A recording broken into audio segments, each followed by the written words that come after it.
Welcome to the city of 1,000 streets, the city that thrives in the dark and has more than enough problems that need solving. What at one point was a dozen or so small villages that struggled to stay safe from the surrounding woods soon formed an alliance based in trade and mutual need for survival.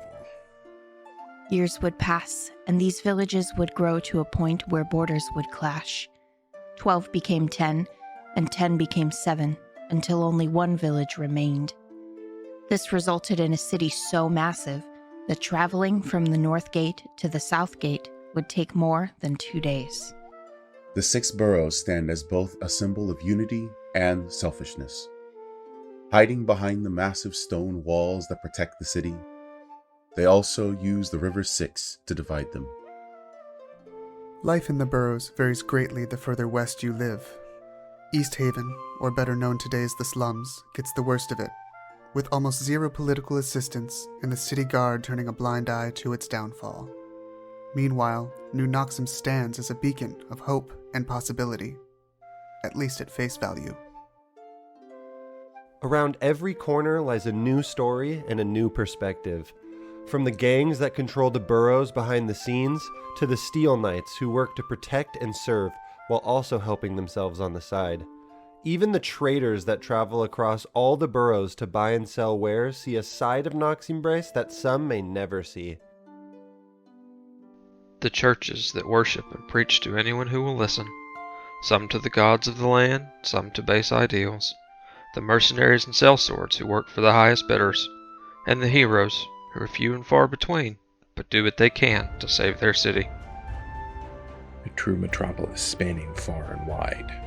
What secrets rest just below the surface? And how long can the city stand when half of it could crumble at any moment? Welcome to Noximbres.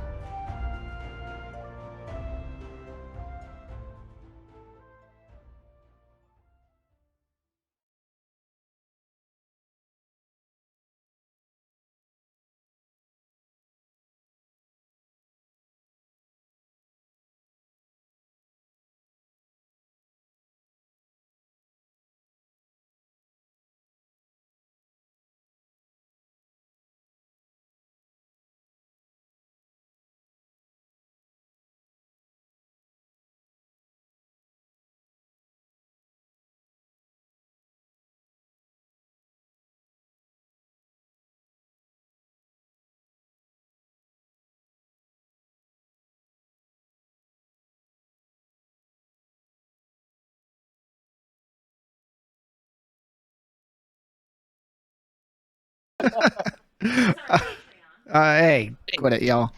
Hi there. Sorry for that delay. We have some little bit of technical difficulties as we are dealing with one of our players not being in their normal setup. So as you can see, the layout's a little bit different. Our buddy Rox is visiting our buddy Pierce in our little middle and right sections there. Pierce, yeah, get a little lean back, yeah, a little fade of the. look, we got two of them. It's mini rocks. So Volt will be played by the image of Volt today, but we still have Rox's beautiful voice here with us tonight.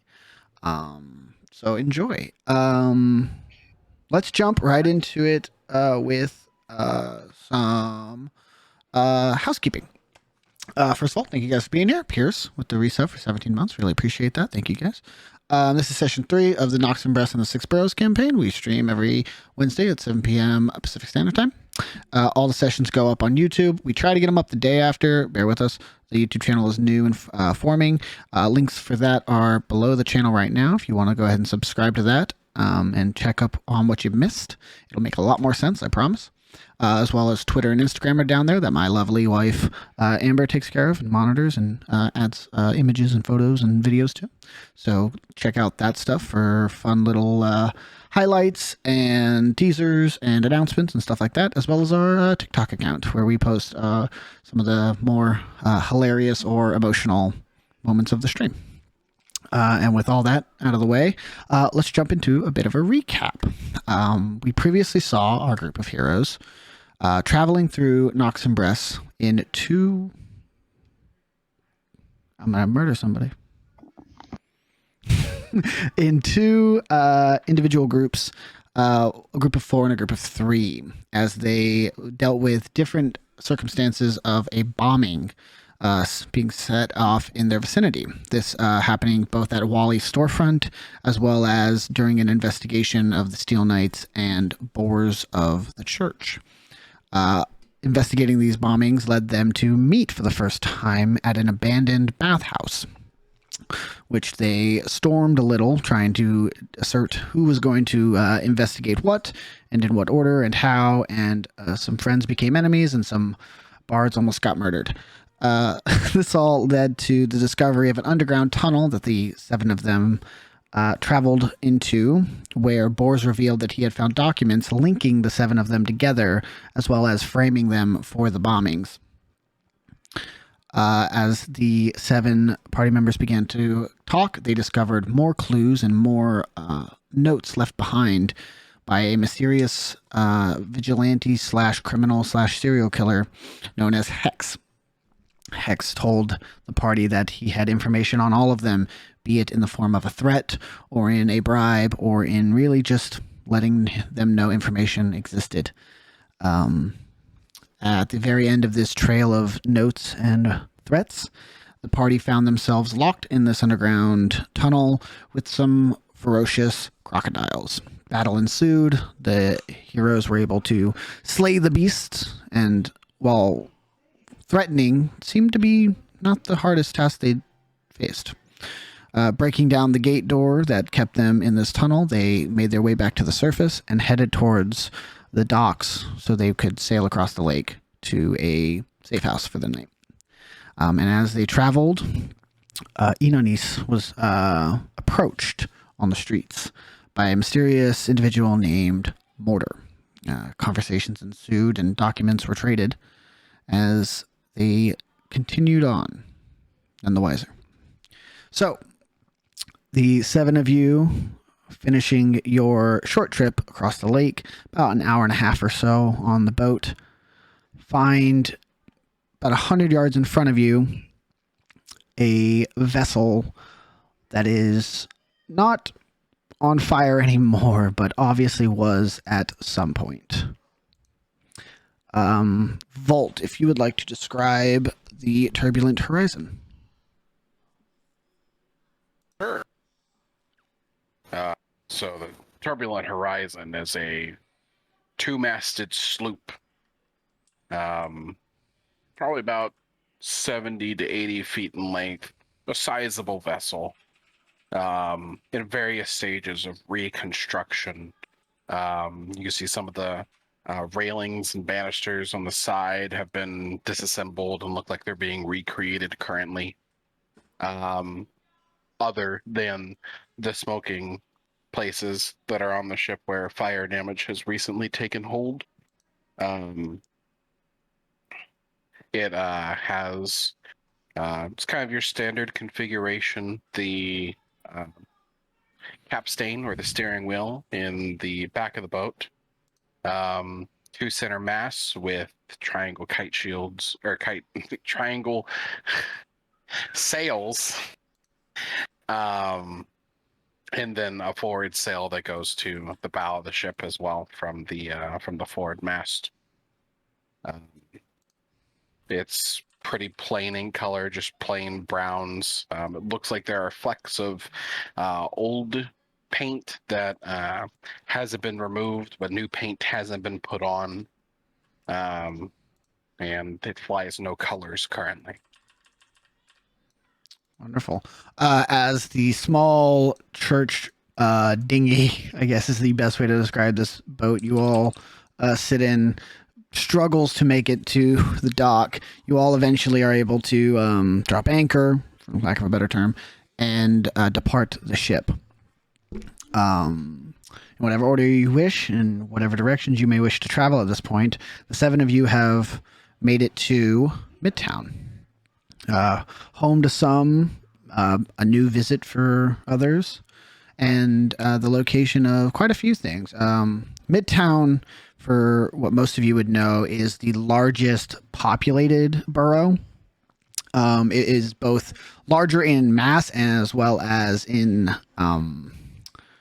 civilized life, is the best way to put it. It doesn't hold many businesses or facilities for business in general, but more a location for living. It is largely inhabited by large neighborhoods of houses, large apartment constructs that stretch for blocks and blocks and blocks, as well as these individualized communities that hold their own shops and restaurants, etc. Not a lot of like selling of wares like Canvas Square would have, but much more like day-to-day needs like milk and eggs, etc. However, the Midtown also holds probably the largest amount of traveling merchants that would make their way from Canvas Square. So it's very custom to see like every block or so another cluster of carts that have been set up to sell their wares for the day. It also holds 2 individual churches. This is where the church of both the Raven Queen as well as the Church of Cain reside.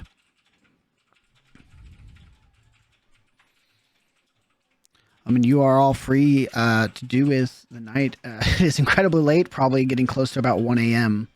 But you are free to do with your time what you wish. So where does everybody make their way to? Bolt barges off of the ship and heads immediately to, or off of the dinghy, and heads immediately to his ship to inspect the damage. Okay. I would just like to say, as the resident member of the church, I don't like this being called the dinghy. It's a vessel. Okay. That's generous. That's rude. Boris. Yeah. You know that this, while it is getting late and this was kind of a go out, do the job, come home, job's not really done. Yeah. And so you're left with a choice for what to do next. Vault. Go ahead and give me an investigation check. You're going to get like surface information, obviously. Like you're going to be able to see what's burned and what's not. But go ahead and roll investigation. We'll get like the depth of how fucked things are. Yeah. Investigation. I have to roll it in roll 20. I rolled a 17. 17. Or not roll 20. D&D Beyond. All good, bud. Sorry. So 17. You see the obvious stuff first. You see that there is like multiple locations of fire really starting to take place before it was put out. You see that like the railings that you have like been working on the last like week or so are like scorched and burned. One of which like on the starboard side is pretty much crumbled. Any amount of weight's gonna snap this thing in half now. It's burned through. The floor looks mainly like surface damage or like superficial, like scorch marks and a little bit of burning, but some sanding would probably get it out. The main problem you see is that the hull is most likely where the fire originated from. No holes, thankfully, but the entire integrity of the hull seems to be altered now. Yeah, this is that's not good. Yeah, there's gonna be a lot of work. Set back quite a bit. At least a handful of months. Yeah. Well, to the rest of y'all, the ship floats, and I have room. So, if you need somewhere to rest for the night, you can lay your heads down in the bunks below deck. Assuming those didn't burn up. Let me check. Goes downstairs. You descend into the turbulent horizon. You see that it appears that the fire was started in the cargo hold and traveled straight upwards into like the surface, followed a trail of propellant. What's the word? Not propellant, right? Fuel. Fuel, yeah. It's just where it was. Yeah. Traveled a path poured onto your ship, straight up the stairs onto the top side. The individual rooms seem to be mostly undamaged. You see that the walls are a little stained with the smoke, but that's about it. And does it seem like the fire was put out? Yes. Is there like Yeah. wet splotches? Yes. Okay. And nobody's like standing next to the boat. I'm glad you asked that. So nobody is standing next to the boat, but you do now that after inspecting the hull and coming back out, you see that someone is approaching your ship. Right. You see one of your quote unquote neighbors, not someone who docks here or owns a ship, but someone who lives close enough to the docks that you are familiar with. This is one Isabella Toma. Isabella Toma. Got it. This is a slightly aged gnome woman. She lives probably like about 100 or so yards up the dock in her home with her retired husband. And she is kind of speed walking her way over. She has a bit of a reputation as nosy in the docks. She is the one to go to for kind of rumors and who's dating who and who's cheating on who kind of stuff. Yeah. So Volt would, kind of take the gangplank off of his boat, probably crush one of the one of the railings under his weight. Fuck. And approach her as well. As you walk down the gangplank, she like starts doing the way over exaggerated overhead wave, and she goes, "Oh, Mr. Volt, Mr. Volt." Yeah, Isabella. I'm glad you're home. I was worried you were inside. We were having our evening meals, the Mister and I, and as we were cleaning up for the night, there was this light. It was coming outside, and it was very bright, and we started feeling a little warm. And we look outside, and it's your ship. It's in flames. Yeah, it appears to have caught fire. Oh my goodness! Are you okay? Were you home when it started? No, I was out at work. Oh, well, silver linings and all, I guess. Yeah, I'm fine. Oh, I was quite worried for you. Me and the Mister were discussing. You've been quite a staple. All right, everybody, back in character. Yeah, get in that character's good. And okay. Well, it's a good thing you weren't home then. It looked quite dangerous. I know it caught me and the Mister quite by surprise. But once we noticed that it was getting worse and worse, and no one seemed to be heading that direction, we made sure to call for some aid with our speaking stones. The Steel Knights came, and they seem to have done a good enough job putting it out. It still floats. That's good. Yep, it still floats. No holes, no leakage, so everything can be recovered in time. That's good. I'm glad you're okay, Fold. And she like kind of reaches out both hands and puts it on yours and kind of clasps your much larger hand and kind of gives it a little bit of a shake. And she goes, "Well, I must be getting back. Wouldn't want him getting worried about me.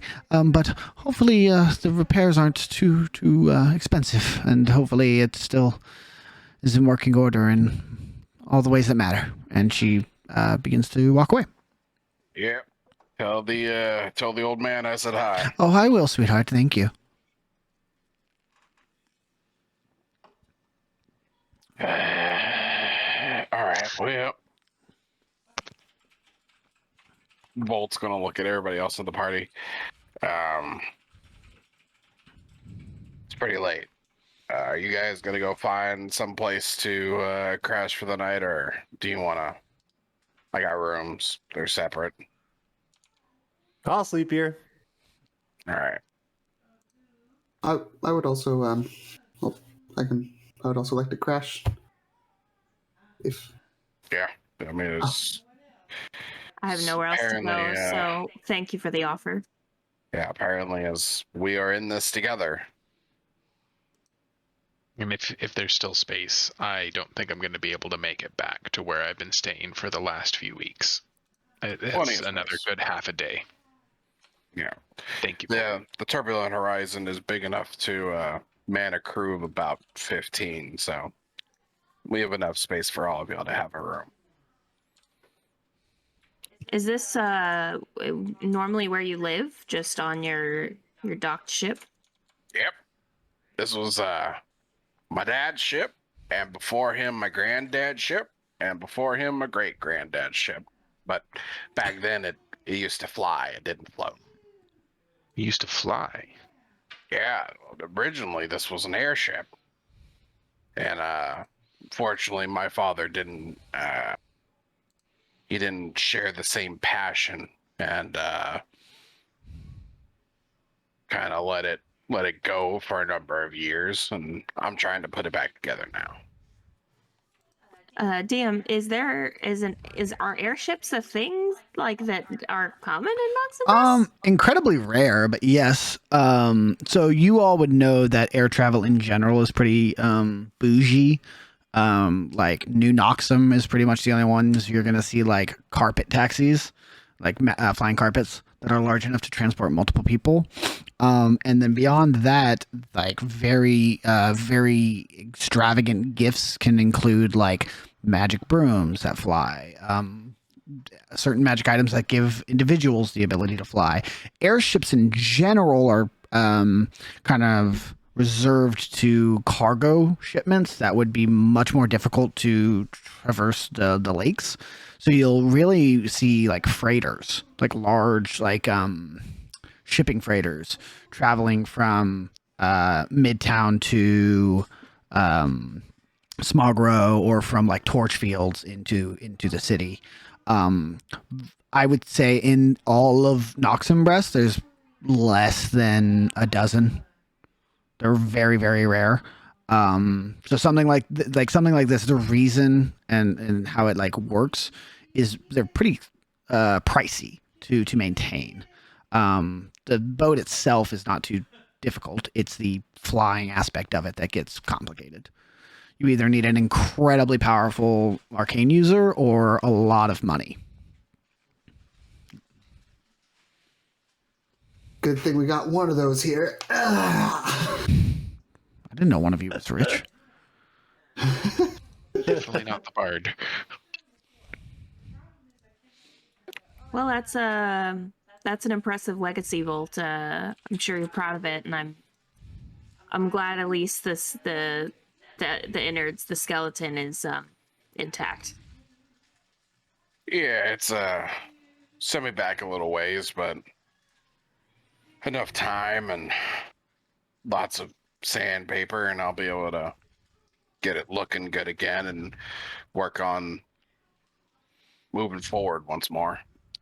Here, let me show you to your rooms. He kind of like jumps onto the ship and opens the doors to the lower deck and leads y'all down. Kind of like the first area that you guys would see would be the cargo area that the stairs lead down from. And then deeper towards the front of the ship, you'll see that there are rooms segmented off. Looks like there's like a small galley, and then there's a couple of rooms that have lodging in them, and they're not like spacious single individual rooms, but it looks like each room probably houses about 3 to 5 slings that can be set up between the different supports in the room where people can sleep in hammocks. These rooms are either used for lodging or for extra storage, dried foods, things like that. Obviously, I don't get a lot of use out of these rooms right now, so feel free to make yourself home. Let me see if I can scrounge up some hammocks from the storage, see if they all burnt away, or if I can get some for you. And Volt starts like shuffling over to the side and digging through the remains of the cargo on the ship, trying to find suitable hammocks. Ditch will kind of walk over and say, "Here, let me give you a hand with that," and he'll try to help shuffle stuff out of the way because figure it'd be easier to help him with that because of all the like clutter that's been burnt and stuff. He might be a little flustered trying to get it done. Rox, roll me a d12.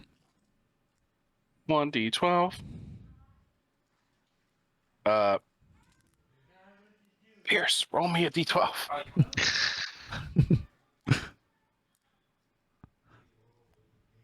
An 8. You find 8 hammocks. Right. I got enough hammocks for everybody. Sweet. You get a hammock. You get a hammock. You get a hammock. So, Everybody yeah, so Ditch and Wally have both agreed to stay. And I believe Matt Jones Me as well, too. right? Yeah. Oz, Boars, Enonis. What are your plans? As Volt kind of starts passing them towards me, I kind of don't even reach out my hand for it, and I just kind of shake my head and go, I can't accept. I think I'm gonna return home for the night. If you think you'll be fine without me, Volt. Well, I would say it's quite late, and you should be careful. But I trust your judgment. If you think you need to be back at home, then by all means. But if you need to return, or if you need to find me, I'll be here. Yeah. I mean, I kind of look around. With a wonderful place like this, I don't think I will ever be able to miss the sight of the turbulent horizon. So I'm sure I'll be able to find you if necessary. She looks better when she's not charcoaled, and I have a paint job on her. Yeah. Well, how does the saying go? Beauty is in the eyes of the beholder. Sure. It's all a matter of perspective, my friend. And what about you, Boars?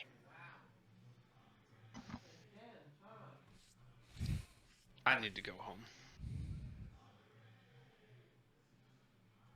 All right. Well, just like Inani's here, I have a hammock here if you need it, and this is where you'll find me. Volt's gonna kind of like walk towards the back of the ship, and to the left of the stairs, there's a door that appears to lead into what would be the captain's quarters.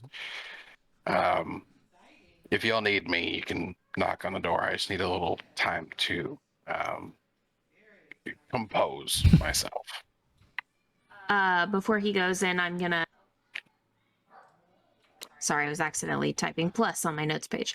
Before he goes in, I'm gonna say, Volt, would you mind if I looked around for something to eat? I mean, I can pay you, reimburse you. It's been a really long day. Be great to have a sandwich or something. Yeah, if there's going to be food, it's going to be in the captain's quarters. I didn't really keep food out here. Like I don't have a crew, so no reason to stockpile large amounts of food. Let me get something for you, and he'll go into the captain's quarters, and he'll leave the door ajar if you want to come over and look. But he pulls out, some dried food like jerky and things that hold for long periods of times. Some salted meats. Thank you. I really appreciate your hospitality. It's not often that you meet somebody and you end up going to their house the same day. I don't think it's often that a group of people end up together with a murderer trying to kill them or teach them something, or I don't know what situation we're in. Here, have some jerky. I'll take the jerky and kind of, thanks. Yep. Ditch, Wally, Oz, Matt, and Volt. You all retire for the evening or early morning, if you will. Finding rooms to set up your hammocks in and try and recover and rest from your awful day. Boars, it takes you about 30 minutes to walk home. Yours is pretty close. You know where you are. You know this Midtown fairly well. Not too difficult. And I'll say, yeah, about 1:30, 2 o'clock. You make your way back to the church. Lights are on. You know that people come and go at all hours, either members of the church or people who need late night confessional. What do you do when you get home? He immediately just goes straight to his room without talking to anybody. And he wants to like collect his personal belongings. And kind of head out, kind of like you would for like a pilgrimage. You just take what you need, kind of thing. And he's gonna leave his home for the night. He's probably gonna walk around for a little while, and eventually, at some point in the middle of the night, he would probably end up back at the Turbulent Horizon to sleep on the deck. But he needed to get his stuff first. All right. I also sent you a message. Okay.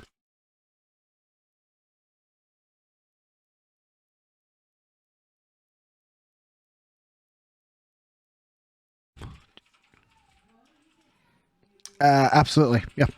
You with your service that the church provides, pretty much people in every line of work possible. Mm-hmm. For Midtown duties. So easily you would know a guy who knows a guy who knows a guy. Okay. Then the next morning I would wake up early, try to be up before everybody. Okay. And go collect those that I needed. Okay. And bring them back. Wonderful. And whatever that cost, just tell Yep. me now. Will do. Inanis. It takes you about an hour and a half to walk home. Maybe 2 hours, mostly because it's pretty empty out. Noximbres really never stops moving. There's just too many people for it to ever be quiet.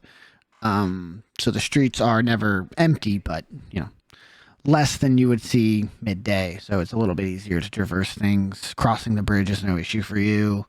Once you cross into New Noxim, it gets much quieter than Midtown as far as people on the streets go. Still a handful here and there, but you are able to make it home without too much issue. Cool.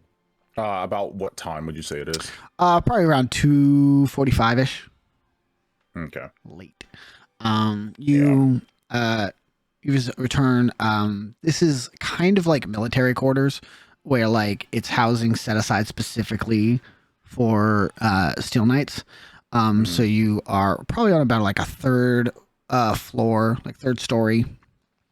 So the stairs would have to ascend upwards as you take the staircase up, and knights are given relatively decent quarters. So it's more like a if each floor of a hotel was one house kind of thing. And as you enter in, it is dim. It seems that one candle has been left lit for you. And on the table in the entry area, you see there is a plate of food with a wooden cover placed over it. Seems leftovers. Dinner has been left for you. He always knew how to take care of me, no matter how difficult my day ended up being. And I'll just kind of make sure that doors closed, making sure like no one else is kind of up and about. And I'll take my mask off. Okay, same. And then I'll eat the leftovers. I'll eat the food. Yeah, same. Get some late dinner in. For the rest of your night, is it just eat then sleep? No.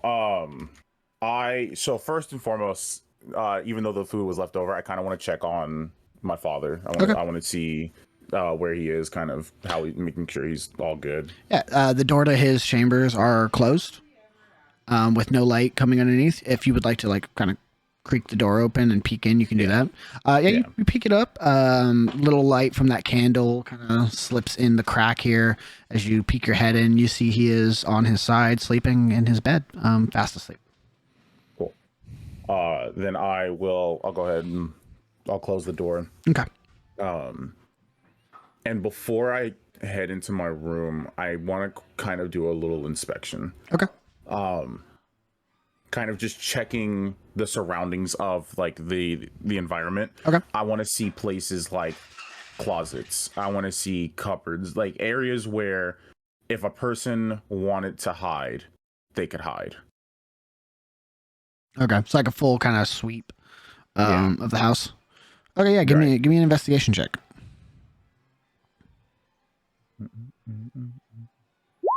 Ooh. With a nat 1, you do the thing where you go up to like closet doors and you're like, and no one's there. And then you go up to like the your bedroom and you're like, you just throw your door open really fast and no one's in there. Yeah, okay. All right. Well, the anxiety is getting to me.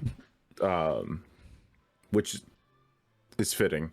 I'll kind of head into my room. Okay. I'll go ahead and hang up my mask and I'll kind of glance over at the mirror. Mm-hmm. But I won't do a full turn to it. I'll just kind of just glance to see that it's there. Thinking back to the photo. Yep.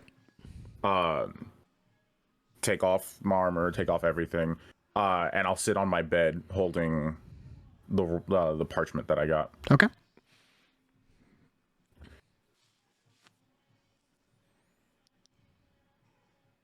I should wait. I should wait. I should wait. Time and a place. If there's anyone who has guidance on what I should do with this, it's him. I don't want to do this. I don't know if I should do this. What would he do?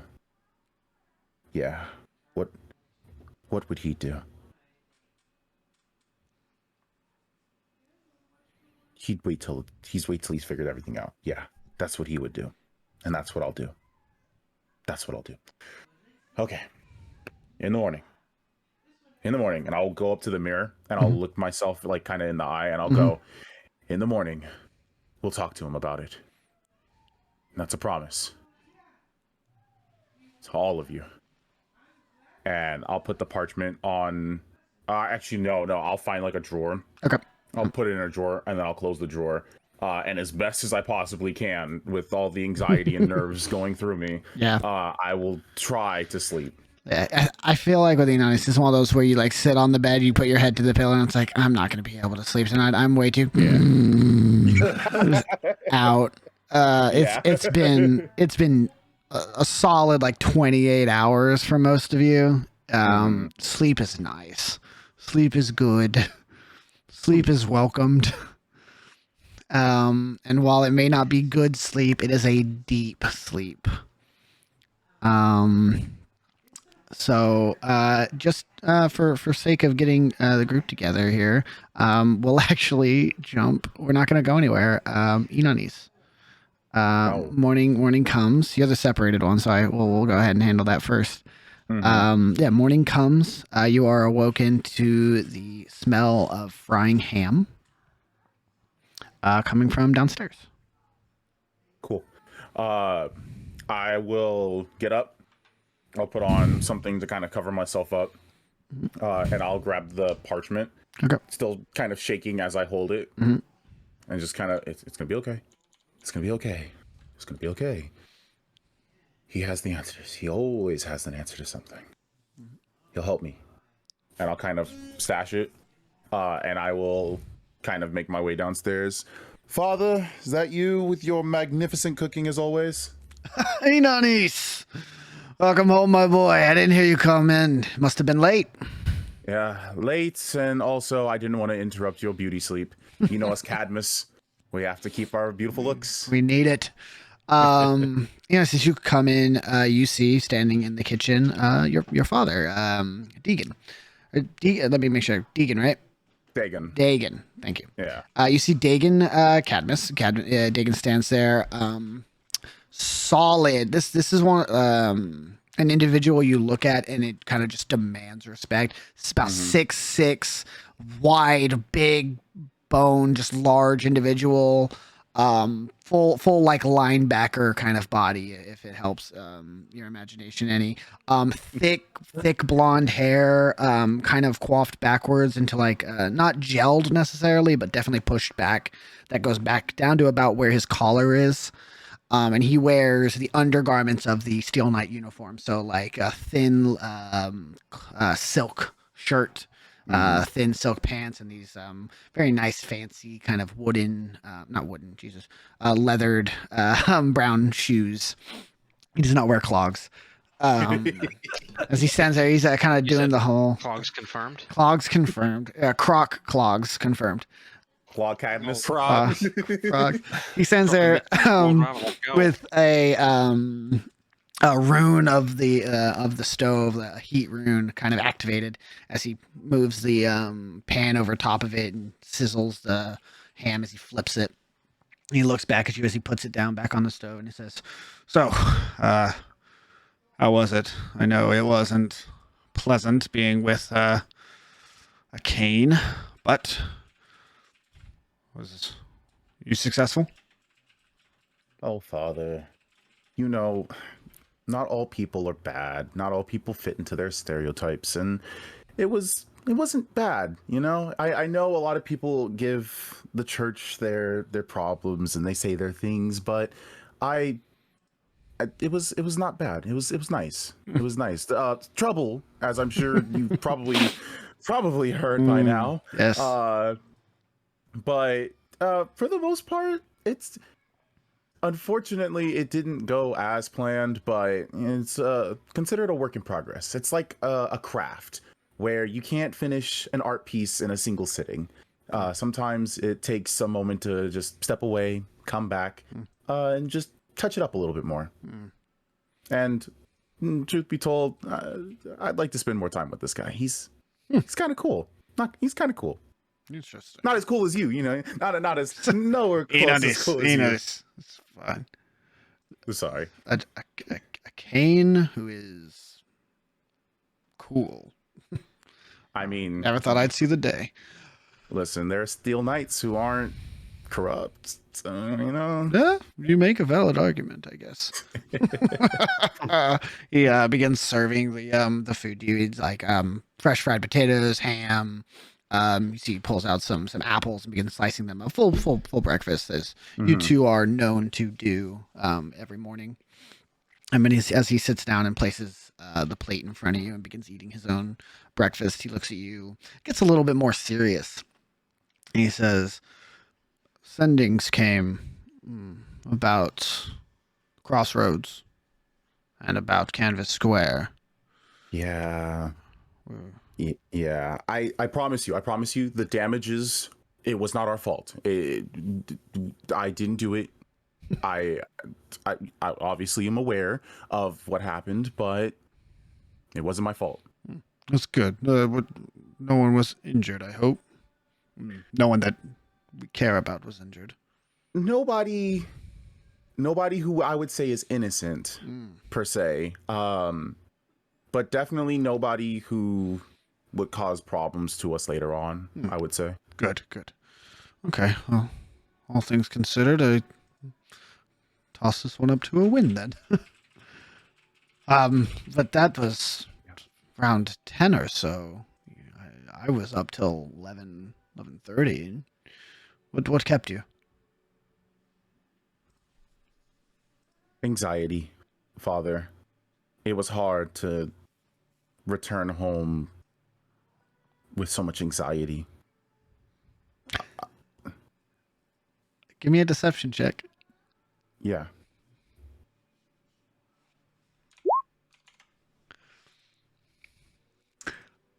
When you're good at something, you're good at something. All right, give me a sec. Okay. Uh-oh. Uh-oh. I have to decide something now because I don't have a character sheet for digging. So, yeah, okay. Yeah, you see, he looks at you and nods. And he goes, "Good. Well, walks are good for clearing the head." Yes, But mine still isn't clear, Father. What clouds you, my son? You've taught me many things. I'd Many hope so. things that the books do not teach me. That being around people could not teach me. And I kind of like hold up my hand and try to give like a little flicker of what I felt at the crossroads. I felt it again. I couldn't truly wield it, but I felt it, what you've described to me, but I'm not understanding it. I'm not getting it, Father. And I don't, for a moment, it clicked. And naturally, the creatures of Noximbres tried to cause problems to those who inhabit it, and I was able to see it at work. But I don't feel like it's mine, Father.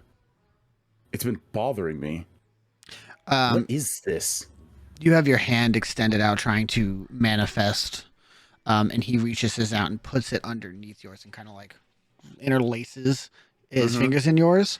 Yeah. And you see that the little like sparks you keep creating that don't hold, the second he like kind of grips your hand a little tighter, the spark goes again and it takes hold, and you're holding a flame in your hands.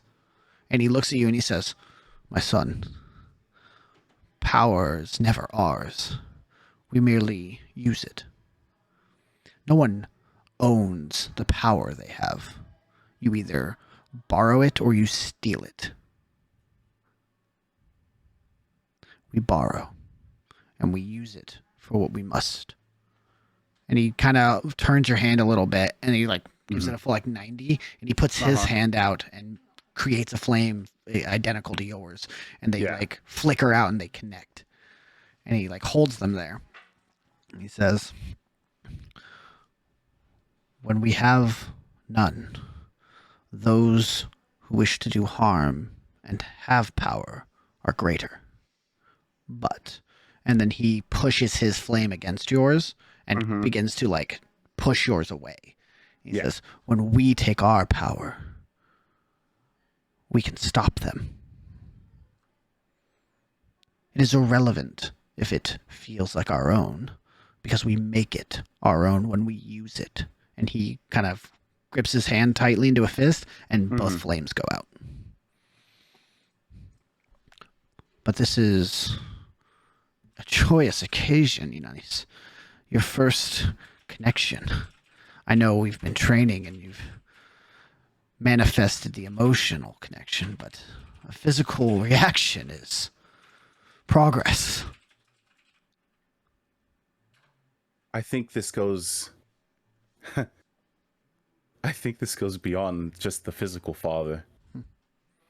Does the name Mortar ring any bells?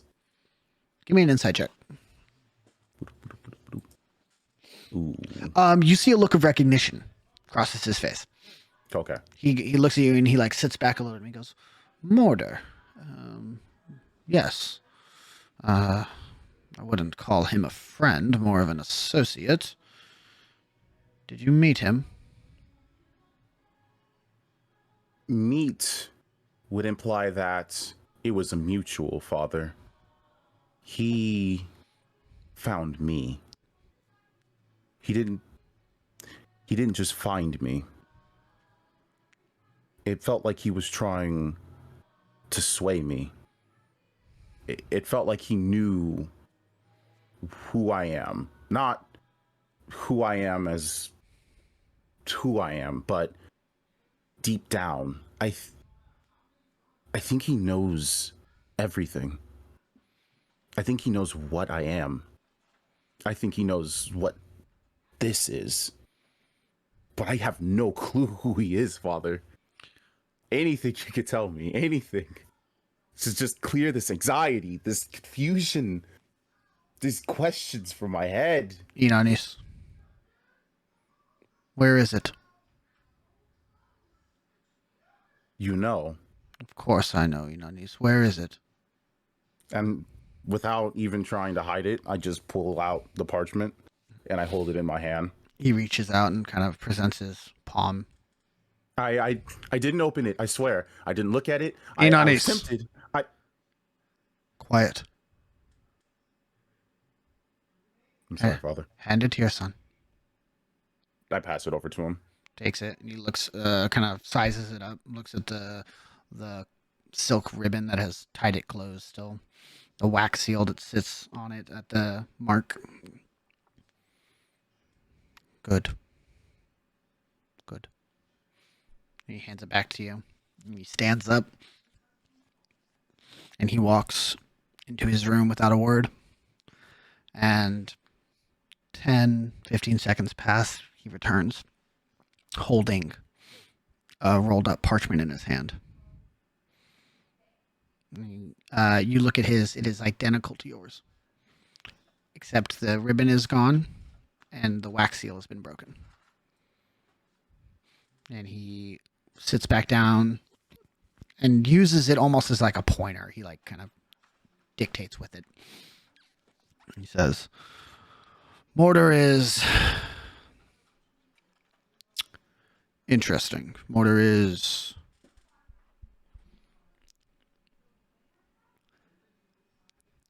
a middleman. Mortar is a face to something much greater. Mortar is connections. I wish he would have come to me first, but that is a conversation for me and him to have. He most likely felt your connection.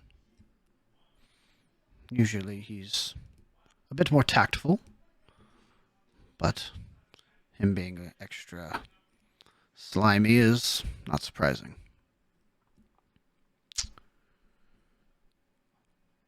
I owe you an apology, Ionis.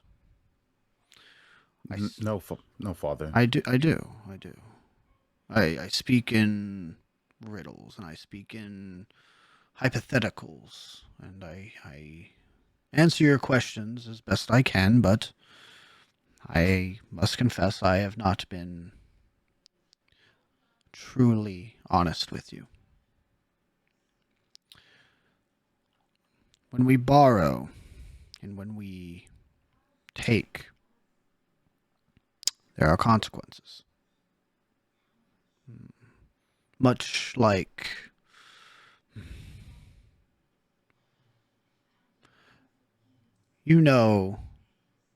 Knight Markel. You would know this as Dagon's superior. Right. Knight Markel is my boss, for lack of a better term. I answer to Markel. Much like a soldier answers to a sergeant, and a sergeant answers to a sergeant major. Mm-hmm. Steel Knights work because we have order, because we have a chain of command. Correct. But what when your boss is an incompetent blowhard? What then? Do we follow their orders blindly? Do we commit heinous acts in their name because they believe them to be right? No. The law is made. And at this point, you see he's leaning both elbows on the table and he pokes, like, your chest. Mm-hmm. By man. And man is faulty. They are broken, Ionis. They do not know how to create order because they do not understand order. Mortar understands order. And Mortar's boss creates order. We operate within these walls by their rules because it pleases them and it makes them feel safe. But for how long? Do you know there are some in the nights who think that's what we can do, and he creates a much larger flame. They think this an abomination. They think us monsters because we do not fit in a neat package. And we scare them. Kind of like how what I am scares people. Exactly, my son. They don't understand. And instead of trying to learn and benefit from all of the gifts you provide, they would instead, and he snuff you out for convenience. Is that a city whose laws make sense? No. No, not at all. In fact, it's almost like the fabrication of law and order for personal gain, for ultimately just to stir chaos for chaos sake, and then to just claim to fix it and to be the hero.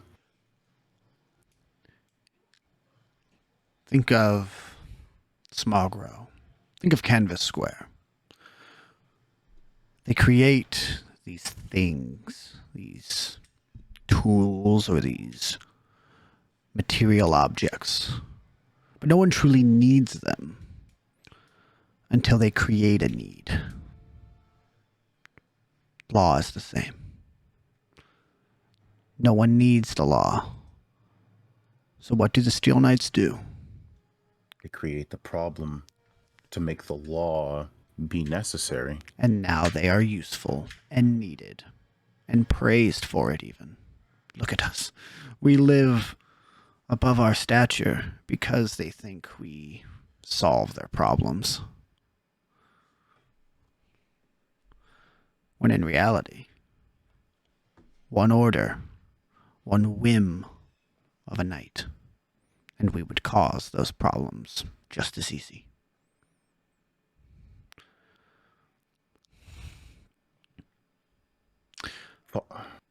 Father, this just confuses me further.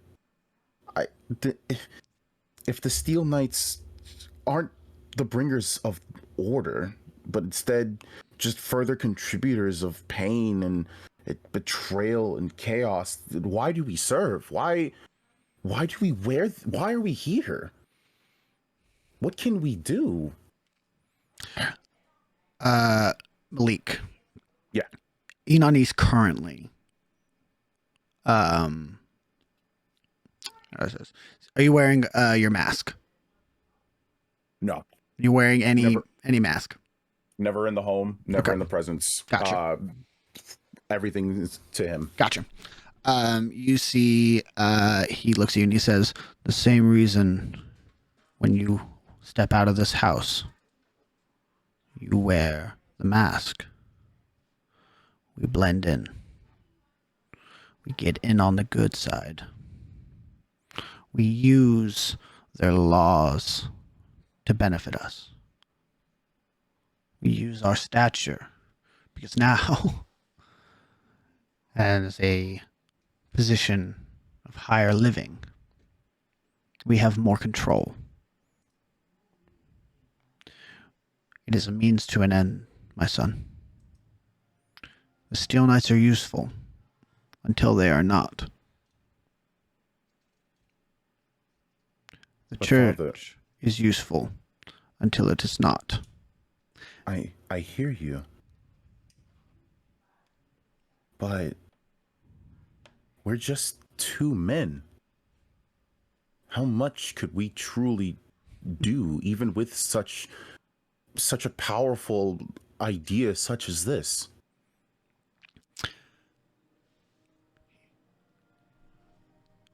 I want you to think on that question, Inanis.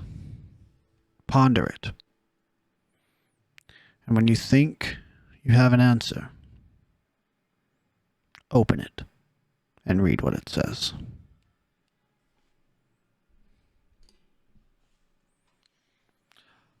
So Inanis will kind of take a deep breath because this is a lot. He's everything he's known is starting to be questioned, and anxiety is not his friend. And as he starts to like calm down, he takes that deep breath out and goes, "But that's the thing, isn't it, Father?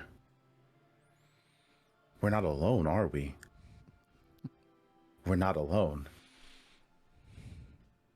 Never, my son. Not within these walls. Never. I'll stand up. I'll look around. And I'll look for any windows that may be open. Like, just, like, visibly, people can look through or I could look out. Oh, yeah. And I just go and start closing everything. Okay.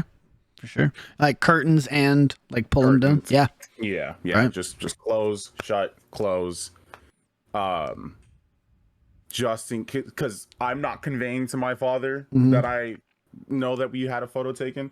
But on the off chance that someone is going to try to, I'm just gonna. Yeah. No. This is not so abnormal that he takes notice. He looks at it and goes, "Good. Yeah.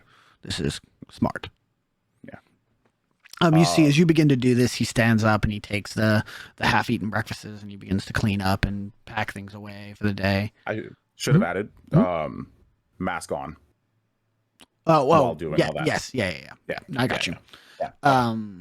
Enonis has been doing this a bit. He knows the routine. So all that begins to take place. You close all the windows up. We are going to cut over to the turbulent horizon. The 5 of you there wake up in whatever order you like. On that note, Zach. Yeah. Would Ditch probably be the first one awake? Yes. Because of absolutely. Yeah. Okay. So when Ditch wakes up, he was going to do this the night before, but he was just too beat from spent. Yeah. everything. Just spent. Yep. So he'll wake up first, and I'm assuming we're all in hammocks somewhere in the deck. Whichever. Right? Yeah, whichever, because again, how Volta described it is these like individual rooms that can hold up to like 5 hammocks. So if all of you wanted to sleep in the same room or like 2 and 2 bunk buddies kind of thing, whichever way you guys would have set up for the night, that is how you can awaken the next morning. Okay.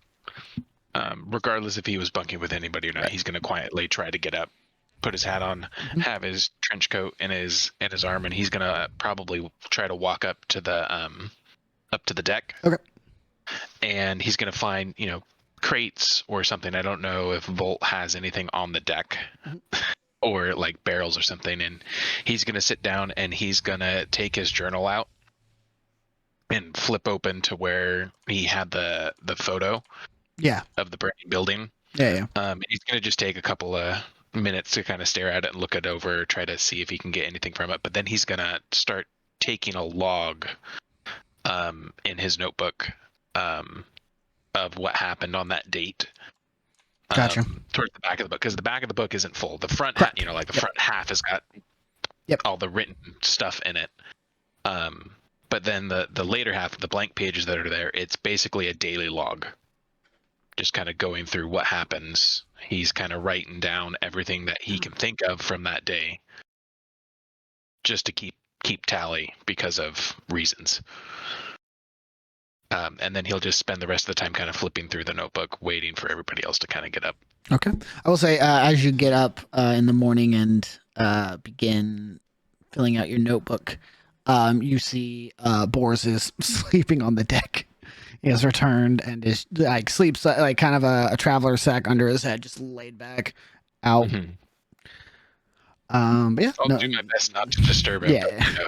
Oh, he's doing the full dad snore. Yeah. Who knows what'll happen if he wakes up like startled? Like, Exactly. Not gonna even attempt. I sleep with my flail right next to me in my hand. Hence why steering clear. Yeah. All right. Go ahead. You go ahead, Ember. Oh, okay. I didn't know.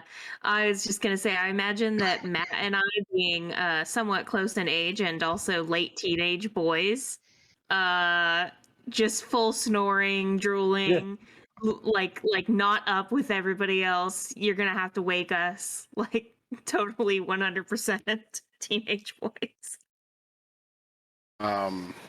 Volt would get up, probably second one awake.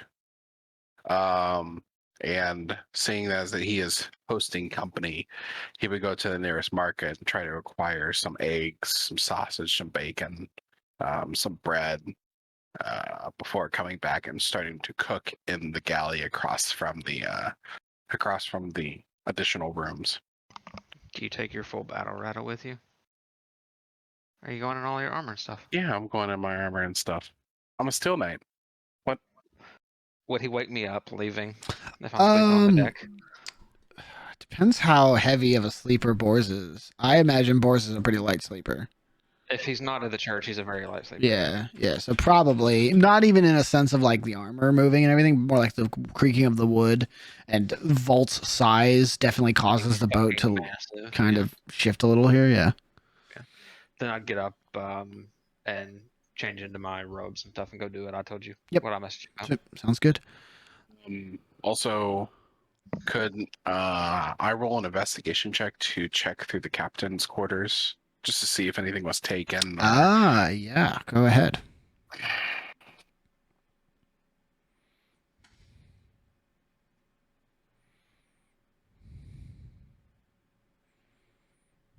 It's an 11. An 11. Yeah. So you check out the captain's quarters. You see that again, kind of smoke damaged here, but nothing was really burnt. And everything seems to be how you left it. Nothing seems to be interfered with too much here.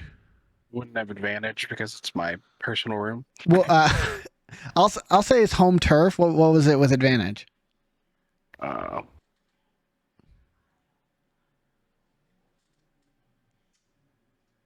It's an 8, so 11 stands. 11 stands. Yeah, seems like nothing seems to be amiss here. How does Volt normally keep his room? Is it like super tidy?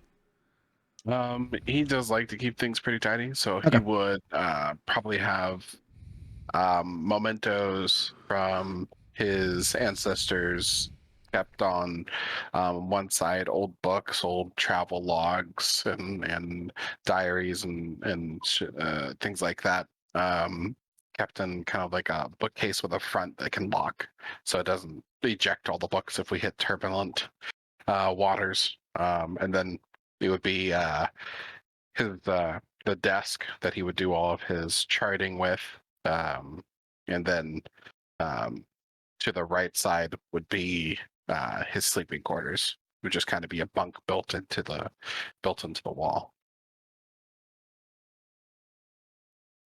Muted, boss. Yeah, seems untouched. All right.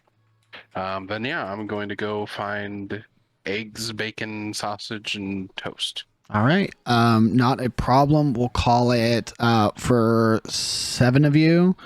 Full. Are you buying for multiple days or just like a single breakfast?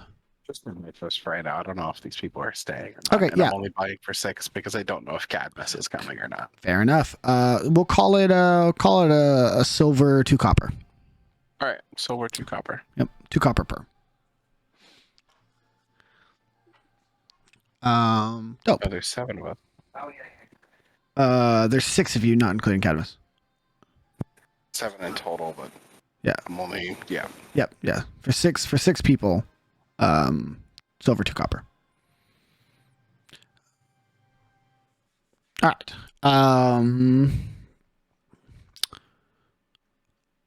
Oz, Matt, and Wally. Man, just out like lights. Oz, what are you doing? Yeah, I'm gonna kind of wake up and just kind of slowly get up and, nonchalantly check my bag and my pockets, make sure everything's still there. Seems all good. Yeah. And then I'm gonna just head up on deck and look, see what it looks like outside. Yeah. It is a warmer morning. It is the equivalent of the end of summer, the warmer season. So you see that this is like an uncharacteristically warm day for the time of year. Clouds are out in full swing. Everything has that nice, like, how do I describe it? You know, when there's like full cloud cover, but the sun is still pushing through the clouds. Mm-hmm. So everything's still like brightish. It has that kind of going for it. Everything's just gray toned, but still daylight, if that makes sense. Okay. Not rainy, which is always a win. Mm-hmm. Yeah. Do I? Are there any just like random passerbys? Oh yeah. At this point, we're reaching probably around like 7 in the morning, 8 in the morning. Mm-hmm. And docks are in full swing. City's awake. Everything's moving. Yeah. I mean, I think I'm just gonna kind of just people watch. Okay. Eavesdrop on conversations. Yeah, for sure. Give me a perception check. Yeah. Heck yeah. Did that go? Yeah, there it goes. 12. Yeah, you kind of sit up on the boat on the top of the turbulent horizon and look out on the docks in front of you. You see that people are loading and unloading different ships in the area. You see people are waking up and doing their like kind of morning routines. Certain individuals who live nearby seem to be heading out to work or kind of in their front areas, gardening or maintaining, doing chores of any kind. You see that the bit farther down, more towards the like shipping and industrial side of the dock, there are like vessels coming and going in and out now that are trading with Canvas Square has started, and people are heading out towards Small Row. They're taking ferry taxis. Here and there, you'll see like carriages are like bolting across the roads as they're starting their taxi services, and I'll say probably about 300 yards out, like straight line shot from the docks, you see that the main road of Midtown, the highway of Midtown, is just full bustle. Everyone's moving. You see like easily a couple hundred people just in your line of sight moving and crossing. As far as eavesdropping, it seems to be mostly dock related. A lot of, get this shipment here, get this thing shipped over here, tie that down, etc. Okay, yeah. And I'm just gonna kind of sit there and just kind of enjoy the sounds of people and the sounds of voices, and I'm gonna try and wipe down my boots. Okay. And pull some oil out of my bag and just re-oil them up. Yep. Once they're wiped down. Yep. Make sure that they're working good, not getting too dry, not getting too like salty or anything. Nice and pristine, absolutely. Can't have your boots be salty. Can't have your boots be salty. That leather, no crack in that leather. All right, at this point, I imagine, if Volt's in there making breakfast, smell of bacon will always rouse a teenage boy. So Wally will kind of wake up, realize where he is. Oh. All right. And hop out of the hammock. Kind of, pat Matt. All right, buddy. Time to get up. Let's go. What? It's time. We gotta go. We gotta go play a game. Hey, he's making breakfast. That breakfast does smell pretty good. And I'll just like flop out of the, still land on my feet, but just, pretty lazily get out of the hammock. And I actually want to go up to Volt and ask, hey, Volt, do you have anywhere I can fill these up? And I'm going to reach into my backpack and pull out an empty vial. I'm just anywhere where there's drinkable water.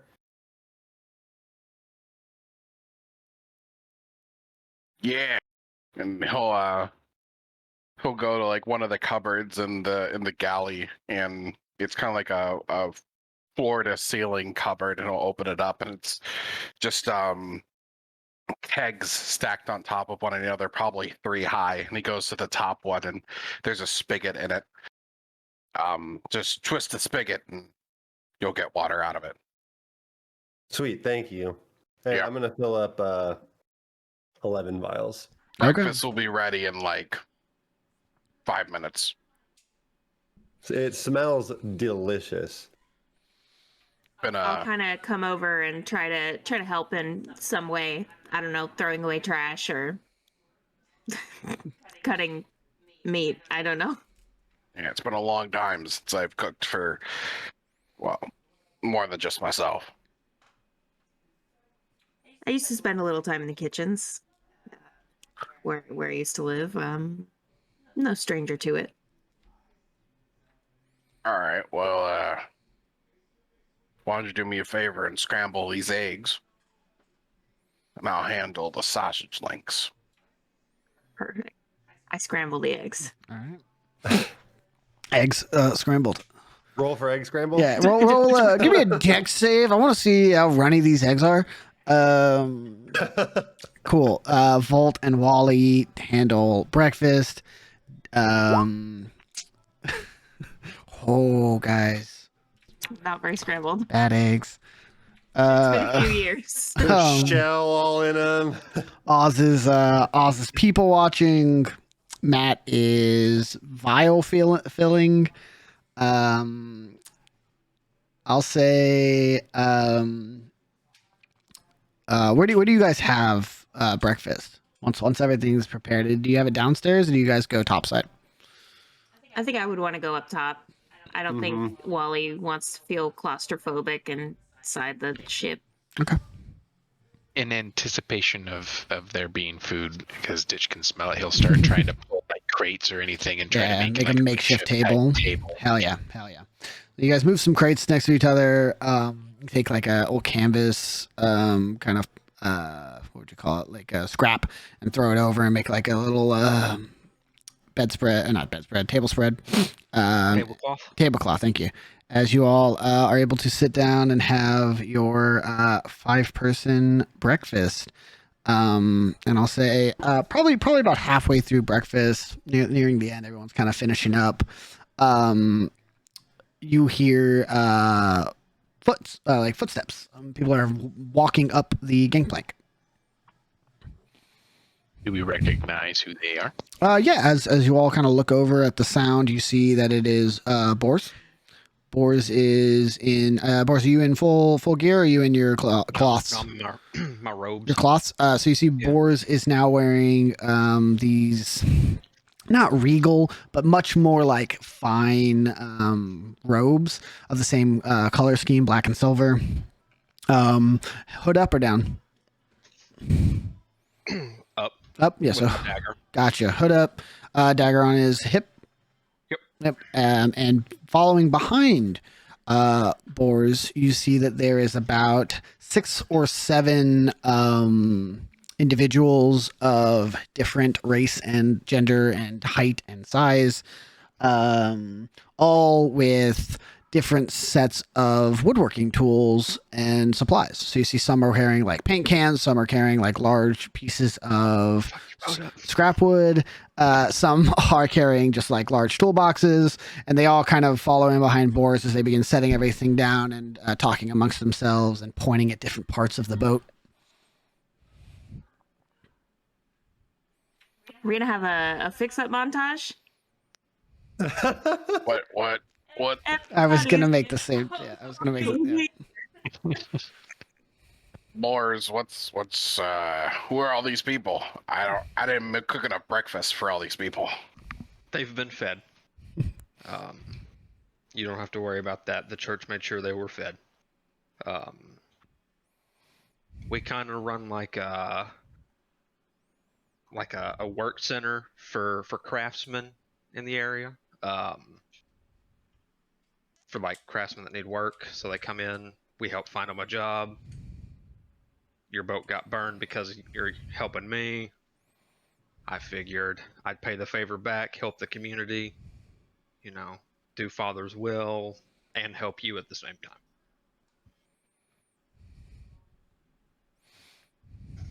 I appreciate that. I don't know how to. Jeez. You know, I just wasn't expecting this. It's been a roller coaster of the last like 14 hours. My ship got burned, and now I got people here to help me with it. Theo, thank you very much. I appreciate you coming out here and helping me with the turbulent horizon. Volt, you see this tall, probably about 6 foot, Earth Genasi woman comes up, cigarette in her mouth, kind of tool, like a large saw under one arm, and some like a 2x4 under the other. And she looks at you and she goes, "You own this thing?" I do. All right, we're gonna go ahead and start on that railing over there. We'll go ahead and get the sand done. We'll get the paint done. Your fucking floors are fucked, my guy. We're gonna go ahead and take care of that. We're gonna get the sand done. We're gonna get the paint started. Your railings, shit. We're gonna need to replace those too. How fucked is the hull? Structurally questionable, but fixable. All right, so that's fucked too. Great. All right, we're gonna get on that. We're gonna probably have to take some walls out. It's all right. We're gonna take care of your boat. It's gonna be a good job. We got this. Don't worry. All right. Talk to him, and she points at Boris, and she goes, "He's handling payment. So how nice you want this thing to look? What are we doing here? We doing the whole top to bottom thing? We doing new paint? Put some names on it? I don't have money for this. Okay, yeah, top to bottom. Top to bottom, got it. And she goes over. You see that the starboard railing that has been like kind of pushed in by like your weight of it is still kind of standing. She steps over to it and puts a boot on it and just pushes, and the whole fucking railing falls into the lake. She goes, "Yeah, like I said, this is fucked." It was a lot of hours. And she takes over. She starts grabbing different craftsmen from her, and she starts giving assignments, and they get to work. Mars, thank you again. The turbulent horizon, it means a lot to me, and it's a part of my family's history. And I can't afford to hire professionals to fix her up, so I've been doing it myself for, well, since I could afford to. Yeah. Well, the church helps people. You needed help. They needed help. This way, everyone wins.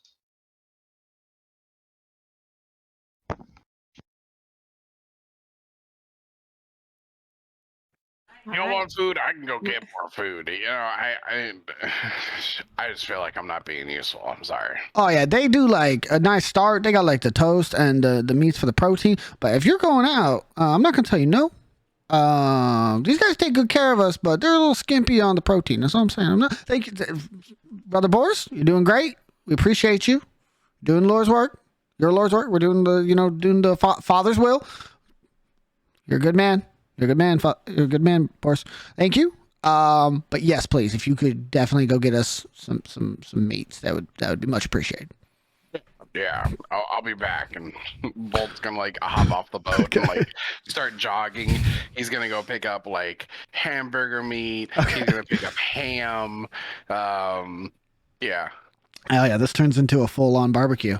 We'll say for just kind of a large we bratwurst, yeah, large sausage links, yeah, works out. We'll call it 8 silver to feed all the workers, and like lunch as well for everybody.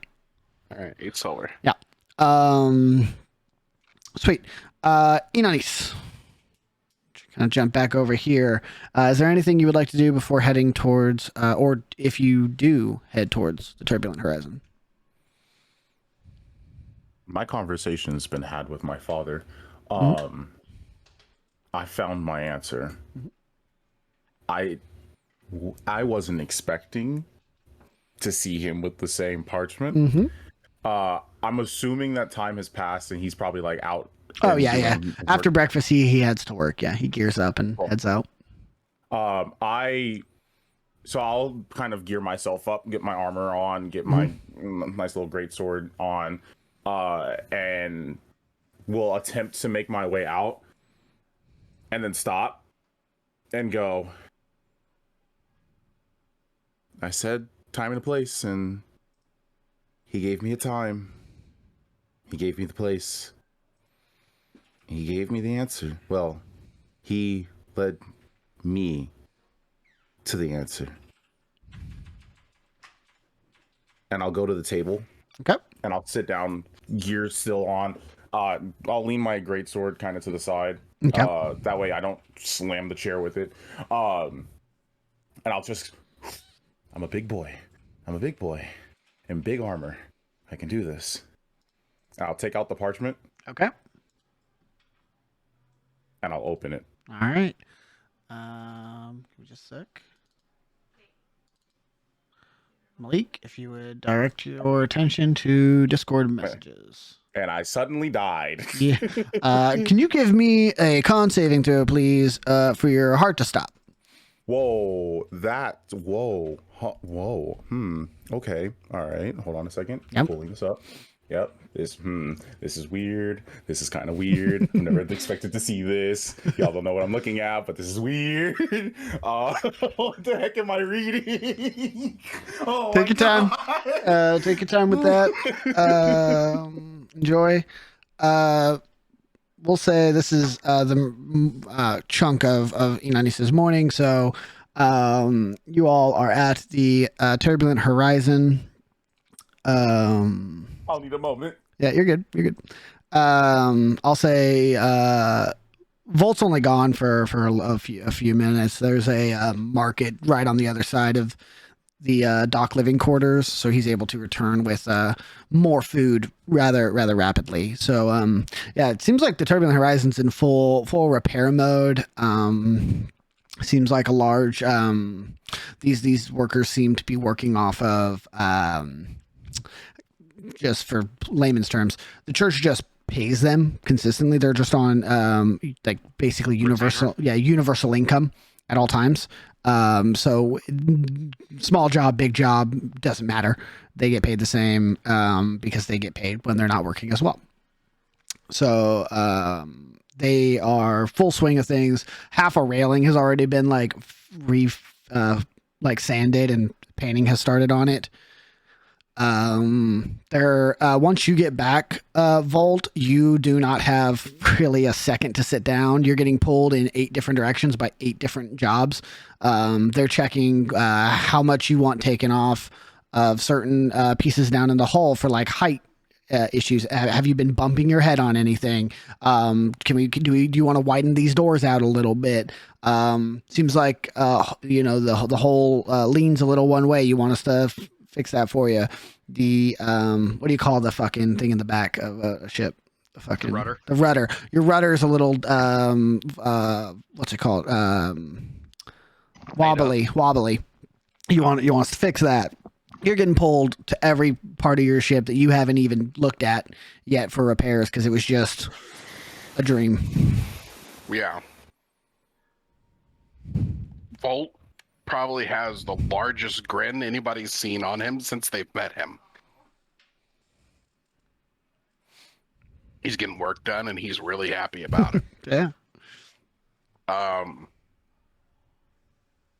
The one thing he wouldn't let them touch would be the bookcase and the desk in the captain's quarters, but everything else he would be like, yeah, if you think it'd be better, if we raise this, or if we can raise this, yeah, if we can make these doors a little wider, sure. Yeah, he'd be going along with their recommendations. Hell yeah, sounds good, man. He's a cop. He's not a carpenter. Yeah. He's gonna trust these people. Yeah, you're the professional. Expertise. Yeah, whatever you say. Sounds good, bud. All right. So that's in the full swing of things. Is there anything anybody wants to do around Midtown? You're getting close to probably lunchtime, but you could probably reach anywhere in Midtown or New Noximbres or the south part of the slums with the rest of the day. Depending how far you want to go is going to dictate how much of the day it's going to eat up. But Is options. there... Okay, so I know... Is there some type of group or something that Balram would have been part of? I don't know, like a merchant's... Anybody that I should tell that he's like disappeared? I mean, I know I'm not in Canvas Square, but I assume some of this stuff would take place in Midtown. Yeah, so you know that Balram had no family. There's no like next of kin that you could ask questions to or notify.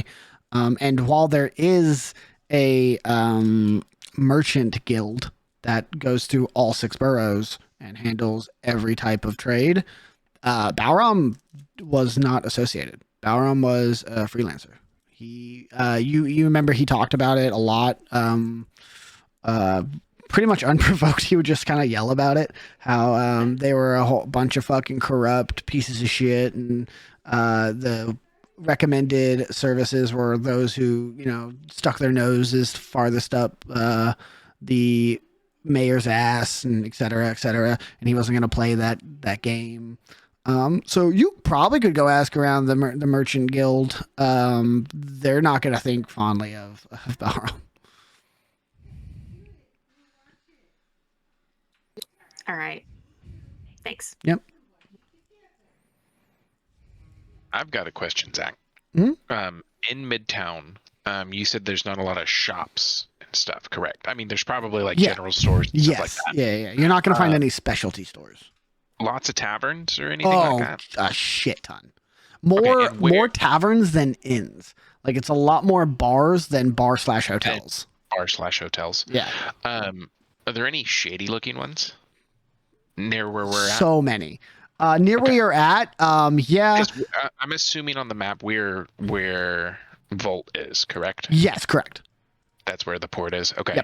Yep. I would probably not try to go too far east, but east-ish, closer to the slums.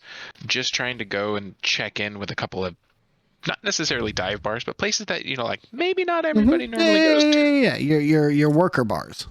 Yeah, exactly. Your blue collar bars. Gotcha. And I don't know how many I'd be able to. I don't want to be gone for too long. Okay. From everybody, just kind of perusing the streets, trying to lay low.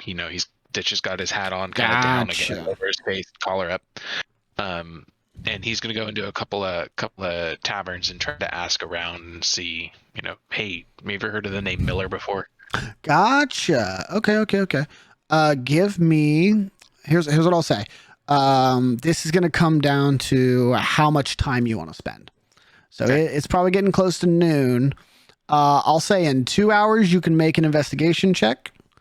I'll say in 4 hours you can do so with advantage, and I'll say in 8 hours you can do so with advantage and the stand-in reliable talent.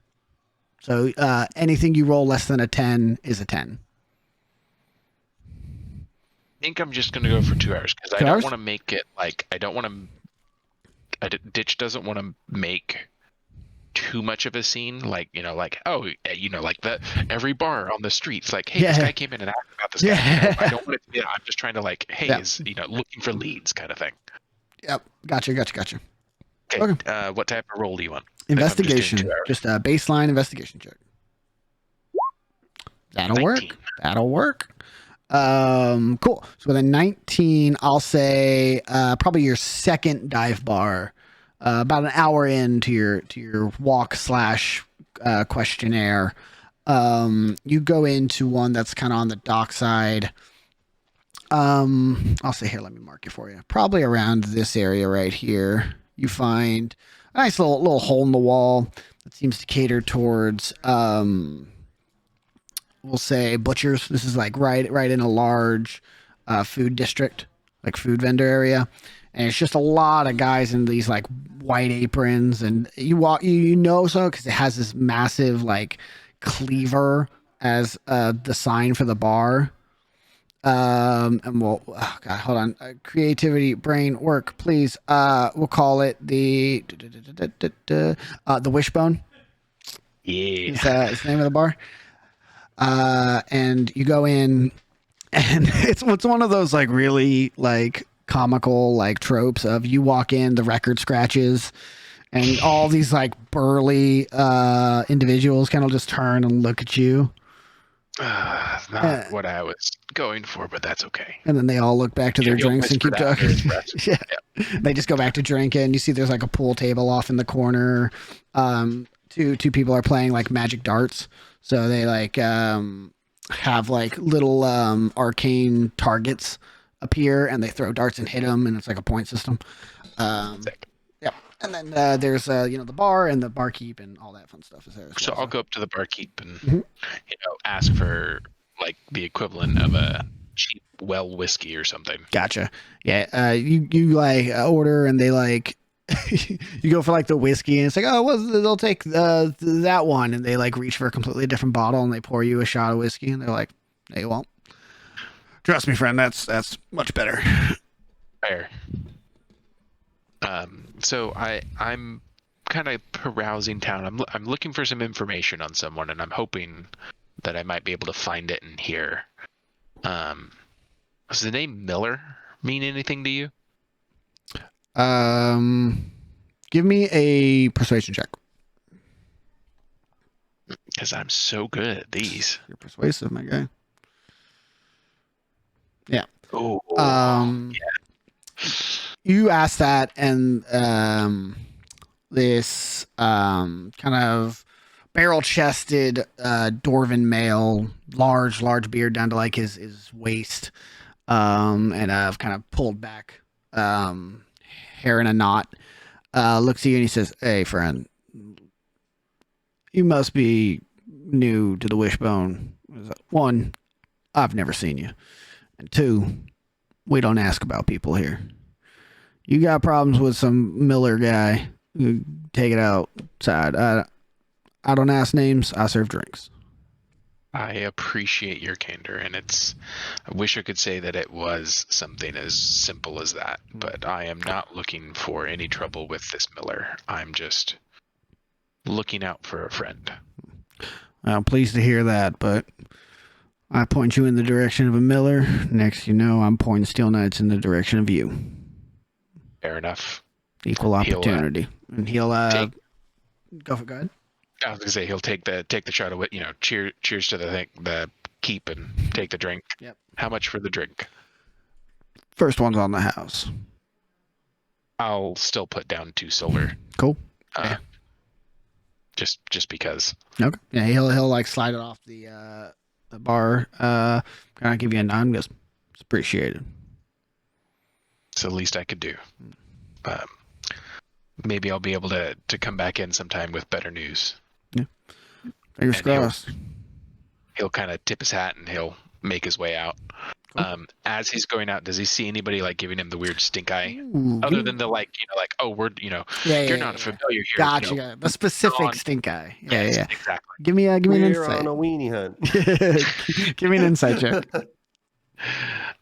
Insight, you said? Insight, yep. You see that you're getting a lot of different types of stink eyes. You're new. You're not dressed super rich, but you're not in tatters, which means you might have a little bit of money. You tipped for a free drink. Why are you asking questions? My cousin's name is Miller. What are you looking for? Kind of stuff, right? Like nobody gets up and like follows you outside, but you got some eyes on you for sure. He'll just make his way back out. He won't spend too much time. Like I said, he's trying to still lay low. So. Yeah. Sweet. And then he'll start making his way back to the turbulent horizon. Sounds good. Oz. People watching. Got some breakfast. Getting some lunch here soon. You got a bunch of carpenters working on the TH. What's Oz doing? I think, like with a lot of the work happening, like on the ship, mm-hmm. Be like, this is a little much, and I didn't sign up for this.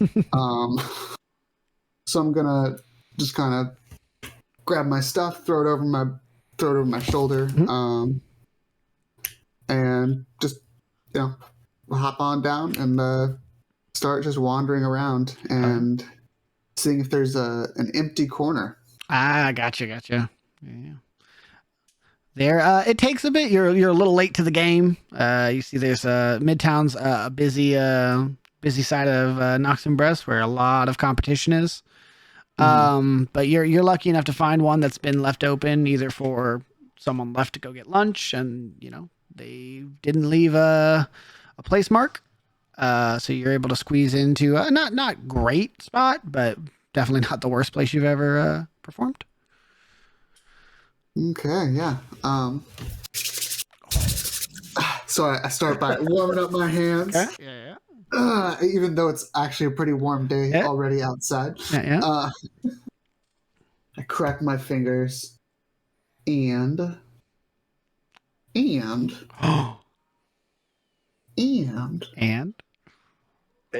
I'm waiting. I'm trying to.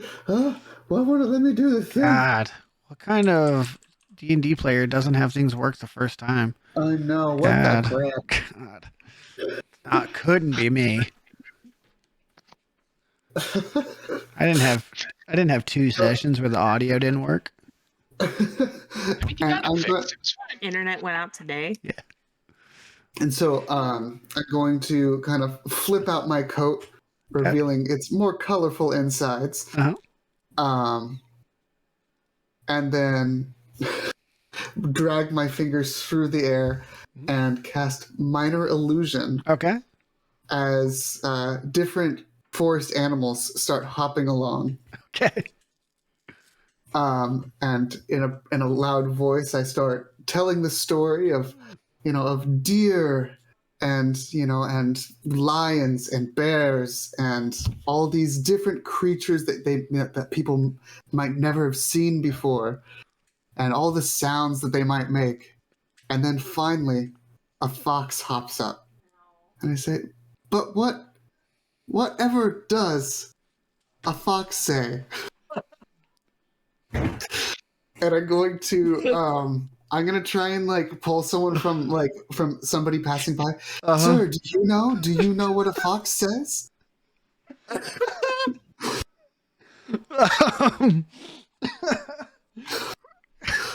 You grab this guy who's kind of speed walking. Goes, do I know what a what? A fox. Do you know what a fox is? I don't know what a fox is. Get off me. Yes. The foxes sound a mysterious noise. Give me a fucking performance check. Oh my god. If you crit on this, I quit DMing. Oh, thank god. But now let me tell you, girls and boys.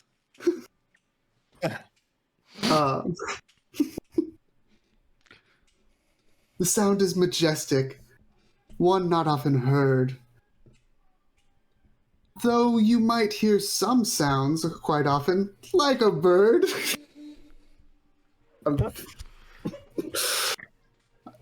And Oz is gonna kind of look up to himself like, "Wow, it's been a day. I need to think about this again." He's gonna shake out his shoulders, and he's gonna say, coming up with, he's just, oh my goodness. And so he's gonna have the fox kind of hop along with his minor illusion, and he's gonna go through a routine where he starts making different weird sounds. Yeah. And questioning people, like, do you think this is what a fox says? and hopefully at some point he will have gathered some kids who are interested. Yeah. And the story ends with the truth being that the fox makes the sound that is within your heart. The fox sound is the friends we made along the way. Yeah. Jesus. I hate every bit of that. Listen, I'd feel bad about roasting Alex if he could have made it through with a straight face. Couldn't do it. Couldn't do it. Couldn't do it. Couldn't I do couldn't it. do it. You had me there for a second. Not gonna lie, you had me there. I was curious, and then you brought up foxes. Oz, do you have like a hat out for tips? Yeah. I'll say every adult is just fully not interested, but you do gather a decently large crowd of like young children, or like 12, 13 or younger. And then a few of them, and then a few of like the really young ones' parents probably like give you some pity coins. You round in like how long do you go out for? Not super long. I just want to spend a couple hours doing that. Like when like I figure lunch will be about ready. I'm like, yeah, it was just something to pass the time. Gotcha. So. So yeah, I'll say you get about a silver. You gain about like 10 copper. Yeah, sounds good. God damn it. Okay. Going from that, On that note, Enonies. Gotta do some contrast here. Yeah. Yeah. Hi. Yeah, it's me. First of all, DM, God dang it, you used my one weakness against me. I sure did. You gave me reedy. Yeah, I did. Okay. So, player to DM question. Yeah. Is there a way we can have everyone deafened so I can clarify something real Sure. quick? Yeah, for sure. Okay. Everybody go ahead and deafen for me. All right. I refuse. Nope, do it. All right. Okay. All right. Oh, well. Hopefully Rox can't hear. So. Hold on 1 second, Zach. Rox isn't deafened yet. Oh, gotcha. I'll let you know when he's good. I think I can server deafen him. Can you server deafen him? Yeah, Yep, server deafen. I got him. I'll let you know when he's in. I got him. Oh, he's good. Okay. Okay. All right. All right. Yeah. Ask away, bud. Section 2, the offering and terms. Yep. So the souls, the contractual relationship stipulates that the beneficiary shall transfer the grantor without any stipulation or delay the following: the souls of all foes slain by the beneficiary or any creature found to aiding the beneficiary in any way. That second part. Allies? Basically it's saying that anything you kill or anything your allies kill. Not killing your allies. Yeah. It's right. it is the loophole close of, oh, I didn't get the killing blow. They did. No, you or anyone you're friends with kill something, their soul is forfeit. Their soul is forfeit. Okay. All right. Okay. Cool. I just wanted to make sure that I wasn't accidentally gonna give the soul of my friends or my newfound friends. Yeah. To the grantor. You're good, man. It is the contract exists as it is written. Right. Yeah. That's the downside. You're talking to the player who's bad with reading. Hey, dude, legalese is a bitch. Yeah, it is. So, and that's the thing when I was talking about like time frame. So it's one of those things where it's like, do I straight up just go, okay, cool. Hey, so we killed these things. Like, you want to take their souls, or is it one of those like, no, we have to agree that a certain someone is going to die, and then that person's soul will have to be granted in order for me to get power. I'll pull it up because I'll go through it with you. Okay. Again, it's legalese, right? So it's all about. It's two of my least favorite things put together in one. You said section 2. Well, that was section 2, so I'm talking section 3. So time frame. Oh, gotcha. Yeah. So time frame is established based on what it is the service is. So because it states that the souls of all foes slain by the beneficiary or any creature found to be aiding the beneficiary, right? Right. There is no stipulation there. There is no if they are this or if they are this. Right. Because there is no stipulation, you kill something, soul's forfeit. Got you. Okay. All right. So I could basically just all go. Foes. Yeah, I could just go as a contract. Anything that myself or my allies Mhm. slay until contract breached or otherwise, Yep. their soul I grant to thee. Yep. I can work with that. Okay. I really, really hope this doesn't backfire on me. Oh, but it's a deal with the devil. I know, but don't we all have a little devil inside of all Hey, of us? but fair enough. Okay, I think I'm good then. I think that's pretty much the major, like, oh god, I hope I'm reading this right, Yes. and I wasn't, so I'm glad I cleared that Yeah, up. so it's weird, like, again, it just comes down to, like, comma placements. Yeah. Because it is slain by thee, it is everything that follows that is people doing the killing. If it was all foes or allies slain by thee, then you would be killing your friends. Then okay. Hey, we can renegotiate later. We'll draft up a new contract later. Don't worry about it. Hey, listen, just because a contract was drafted doesn't mean we can't do an amendment contract. Exactly. I just gotta call up my agent and be like, hey, so Mortar, screw you. So I guess that leaves one question, and we can undeafen and they can hear this or not. Do you sign it? We can undeafen them. Okay. I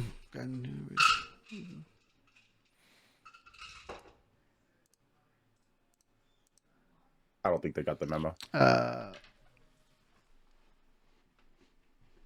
We're good to be back? Yeah. You're good to be back. Yeah. Do we really want to be back? I mean, we'll find out. Did you?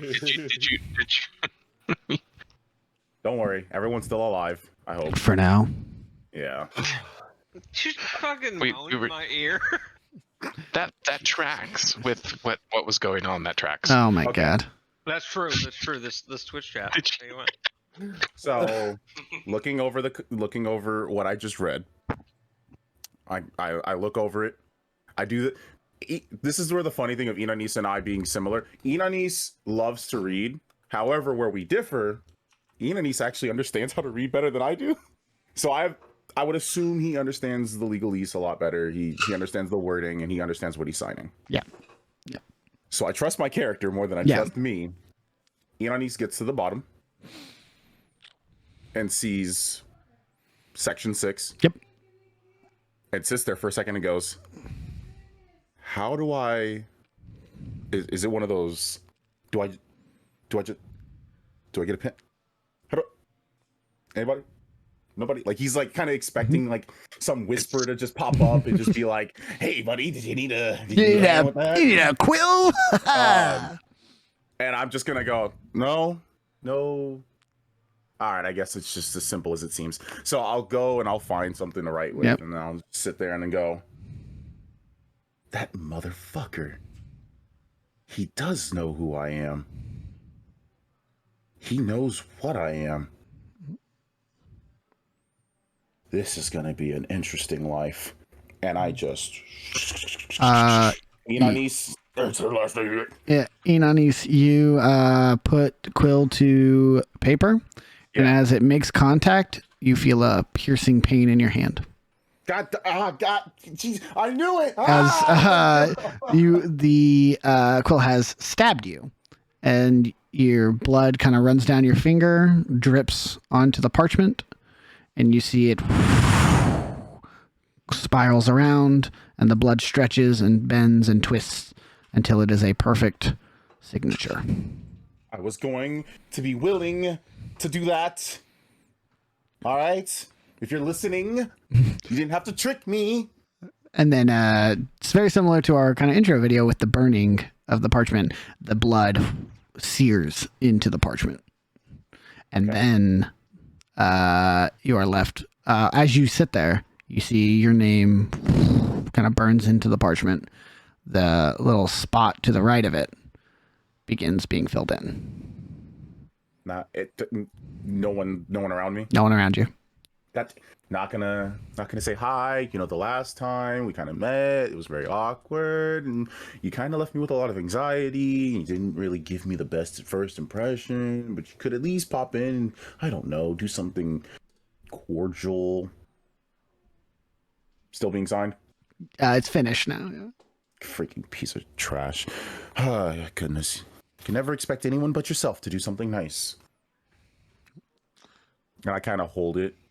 I'm like, great. What now? I kind of look at my hand and just go, no, that's still the same.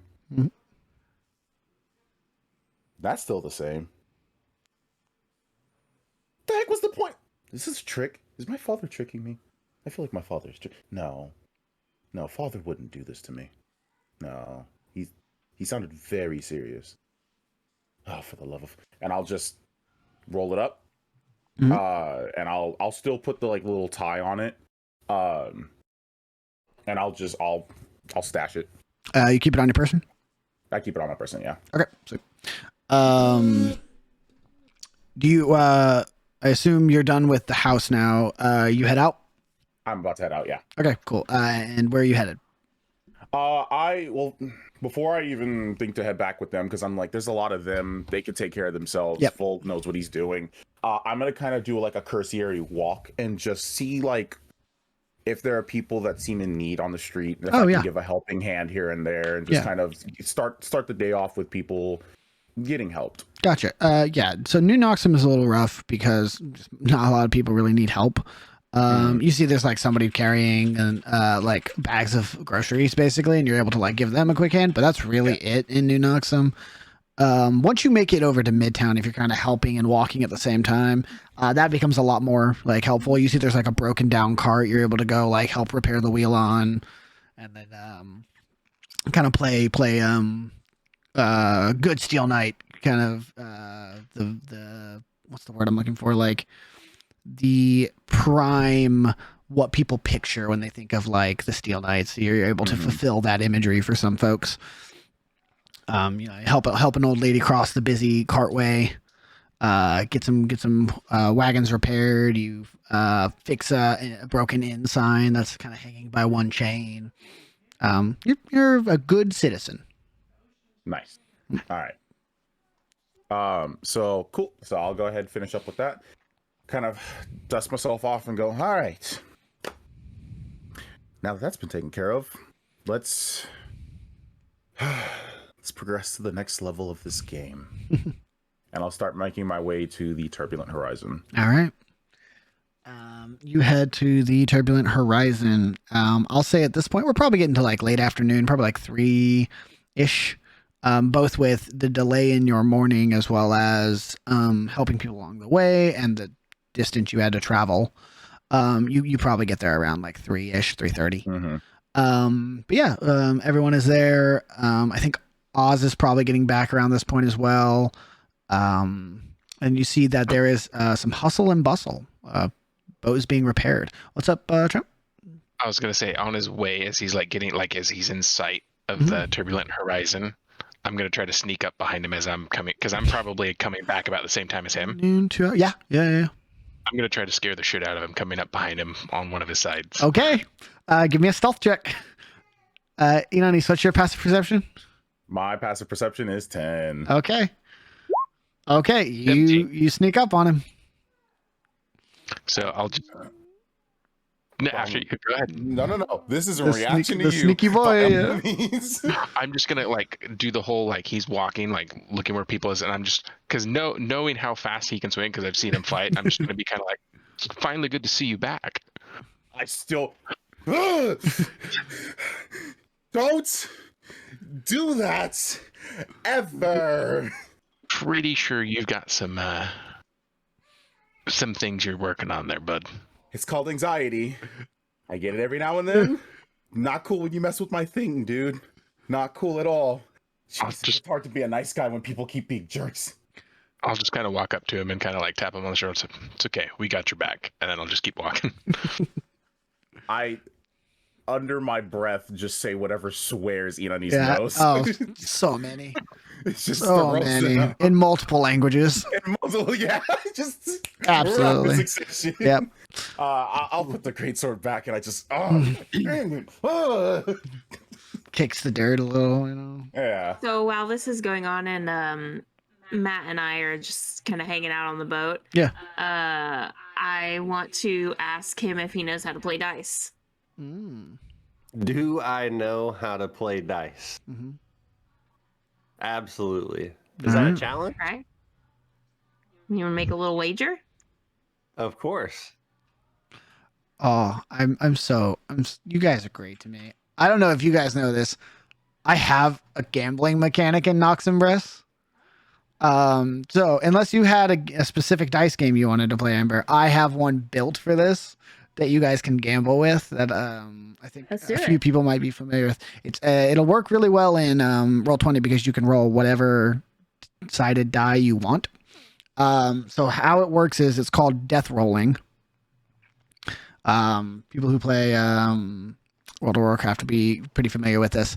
Yeah. So what you're gonna do is, whoever goes first is gonna roll a D100, and then go every turn after that.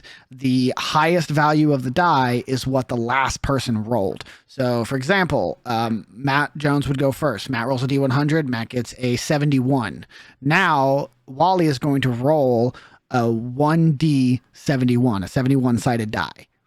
And then whatever that rolled is now the highest value of the next die until somebody rolls a 1. If you roll a 1, you lose. Dude, I've gotten rich off of death rolling. I love death rolling, dude. All right, it's so like while the raid officers are figuring things out, yes, who wants to death roll? Who's death rolling? Yeah. 10 gold death rolls. Yeah. So. All right, 10 gold. Yep. How much? So, how much you got, kid? Oh no, I got enough. You're gonna bug a child. Right. Name your price. Let's start with 1 gold. 1 gold it is. 1 gold. While this Right. Volt is walking around, who wants a burger? I got burgers. He's doing the death thing at a barbecue. Anybody want Burger, 2, cheese. Am I starting? Yep, cheese. Go ahead. I challenge you. That's a quick start. 20. All right, let's get right into it. A 12. Okay, we're down to a D12. An 11. Nice. A 6. All right, D6. A 3. Oh! Come on. 2. Emojis in the chat, yo.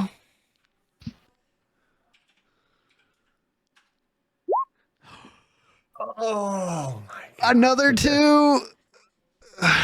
Another 2. Let's go. This is too good. No way. Another 2. I hear Amber feel my breathing addiction heavily. coming back. Oh my God. 1, 2, 3, 4, 5 2s in a row.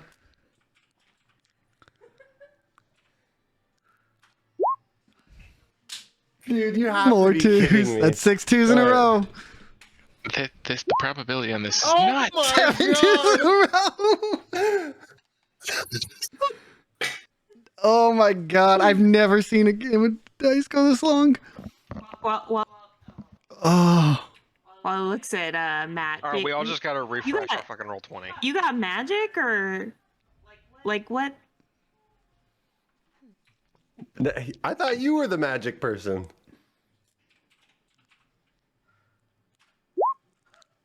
Oh my There's no way. God. This is ridiculous. Wait a minute. Oh No my way. God. Am I missing something? There's no way. You can't roll a 1 on a 1d2 or some shit? What is happening? Probability of this happening is there is no way. There it is. No. Oh no! Wait! Fuck you! It's still Wally. There it Pay is. up! Oh, I think Malik broke it. I don't lose death rolls. They could have kept going. That's a sad sign. Yeah. I'm the one who breaks it. To be fair, I feel like it could have been either of the Steel Knights with your guys' luck recently. Yeah. All right. Wally loses. Matt is 1 gold richer. Oh, I'm smiling. It hurts. Ioannis is back on the boat. Yeah. You guys are left to enjoy each other's company for the afternoon. I'll shake Matt's hand. All right. Good game, kid. Now, Good game. this Let me gets know to if you a ever want to point. play again. This gets to a point where like half of the workers on this boat have stopped, and they've just made like a huddle around these two children gambling, and like they've taken sides. Like there's Team Matt and Team Wally, and they're like arguing with each other. They're fucking rolling side bets. Exactly, 100%. Oh yeah, you got a bookie standing on a box, and like, I got 5, I got 5, I got 10, I got 10, 15.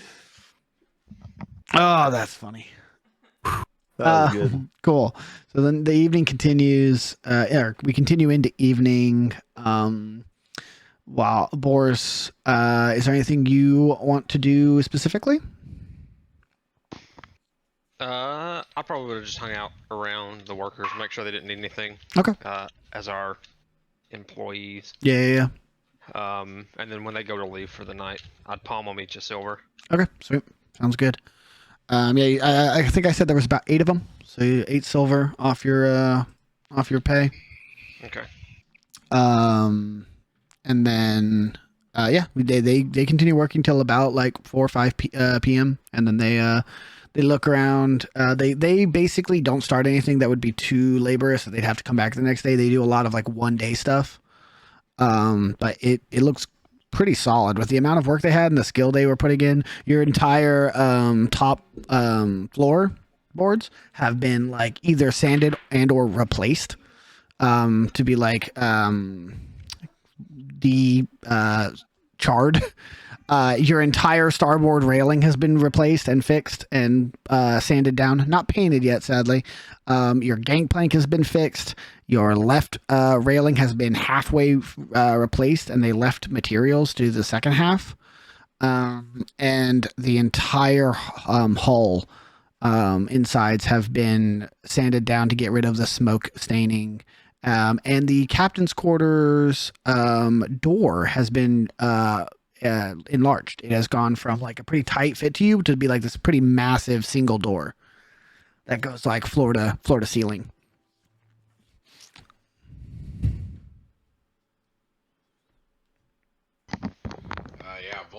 Volt is just like running his hands across everything that's new, just kind of beaming still. Mm-hmm.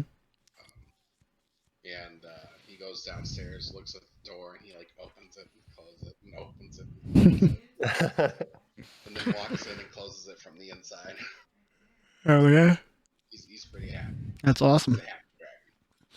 Extreme Makeover Boat Edition. Extreme Makeover Boat Edition. I'll say unless there's anything anyone else specifically wants to do.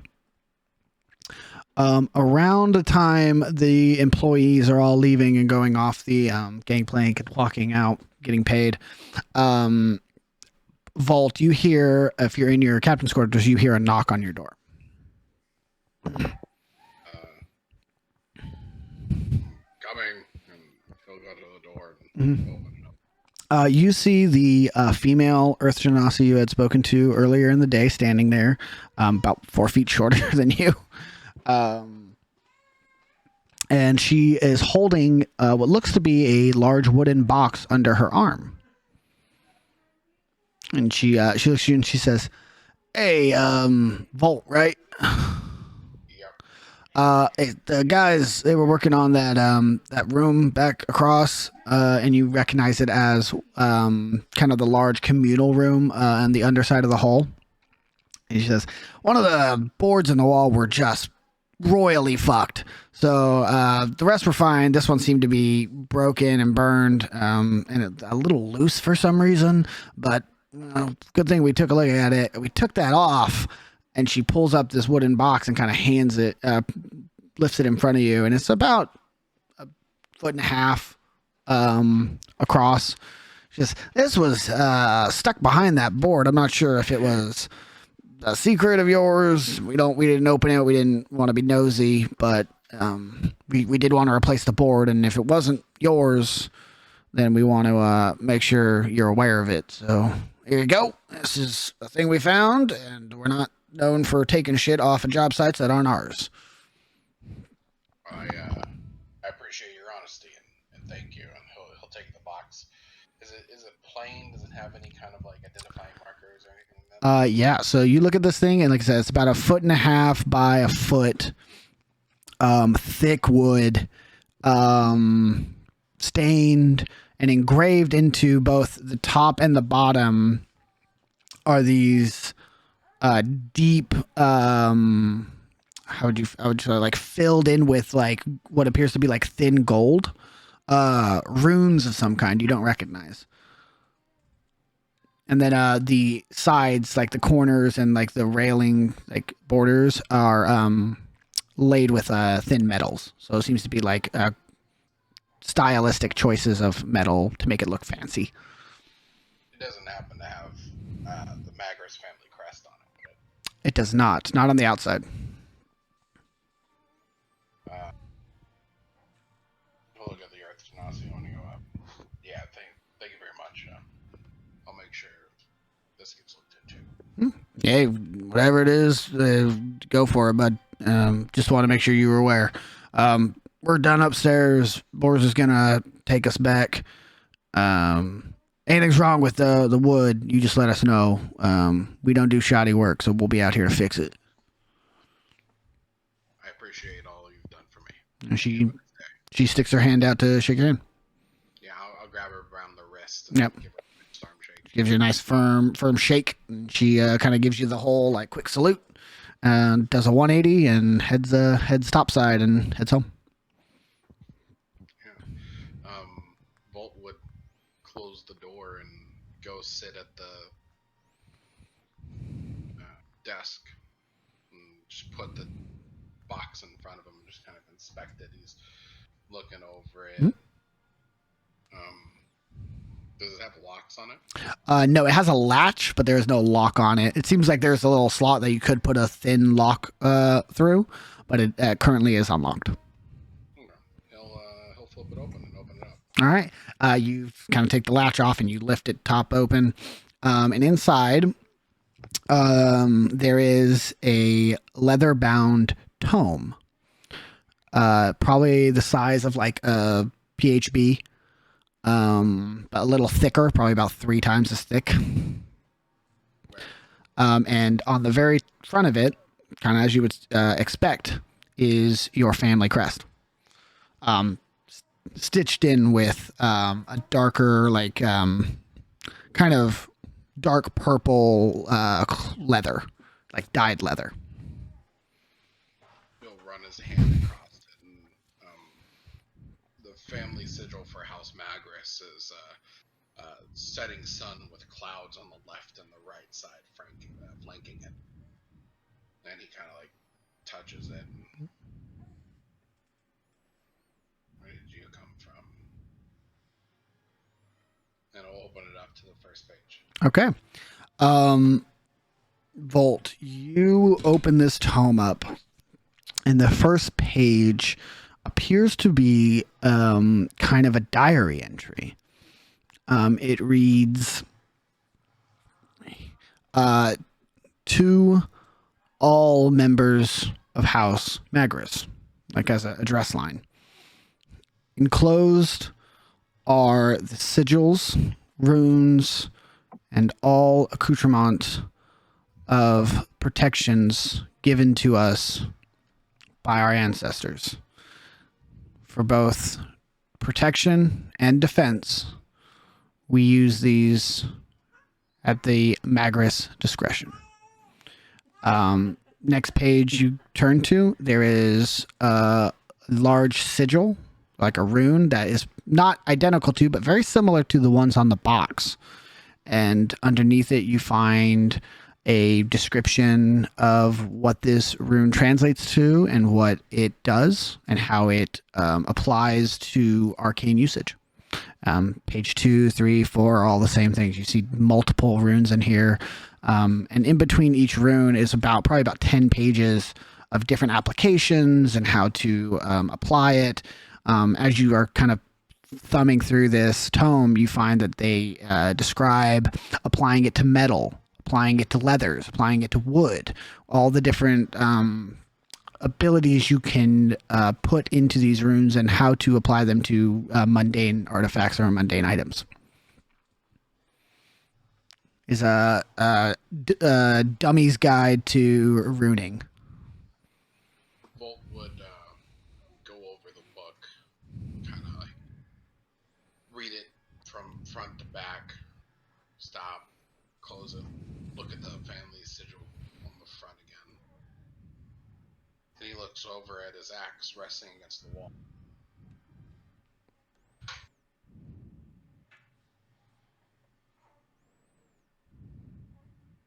It is intended for me. And he'll go pick up the axe and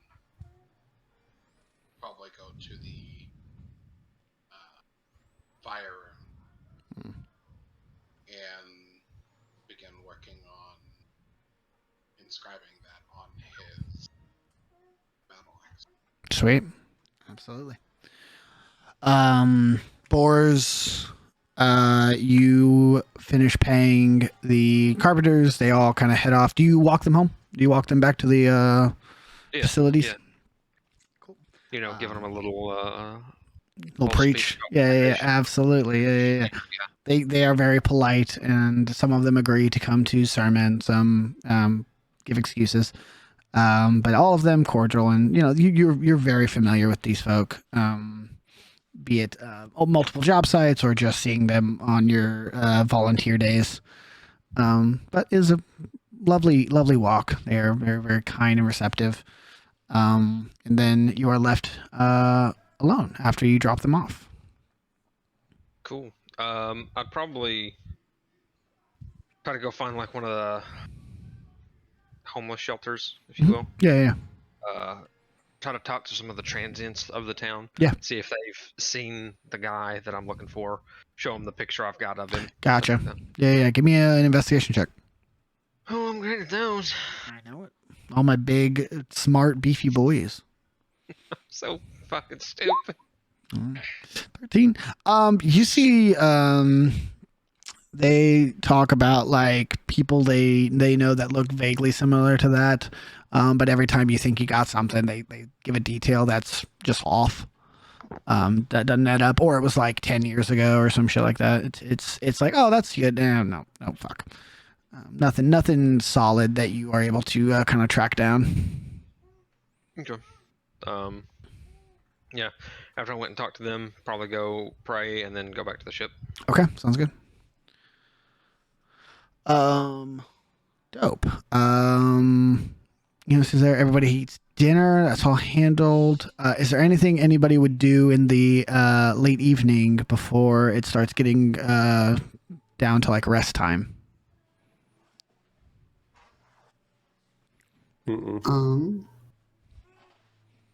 I mean, I'd want to kind of check in on. Well, so I don't know what I don't know if Wally's able to talk right now. Wally might be taking a nap. But I would be checking in on like Wally and Matt, seeing how they're doing. Like, hey, what you guys been up to today? Just taking Wally's money. Oh. Hey now, hey. It was a game. I lost fair and square, but it was just a game. True. Doesn't mean anything. And it was only 1 gold. Okay, all right. So, neither of you boys have permanent residences? I mean, I frequent the corner by the... Oh my gosh, Zach, give me a name. Tavern name, hurry. The Salty Spigot. The Salty Spigot. Okay. And I did have a permanent residence, and well, it blew up. Yeah. Well, you both. I mean, Matt. You seem to have a pretty good business that you're running on your own. There, selling things. And Wally, you seem like you had some pretty good experience running a shop. I mean, I know you weren't fully running it, but I think I think it might be time, at least Wally, for you to think about what you might be doing next. And if you're interested, I could always teach you how to entertain. So not a fancy life, but it does have some of its rewards. The smile on children's faces. The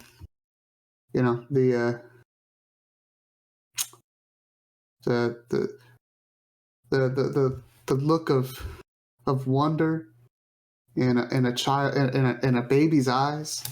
There's a lot of cool things, So I'm just throwing it out there.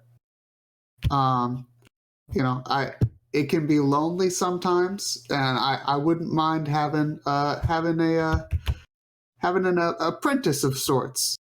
So just think about it.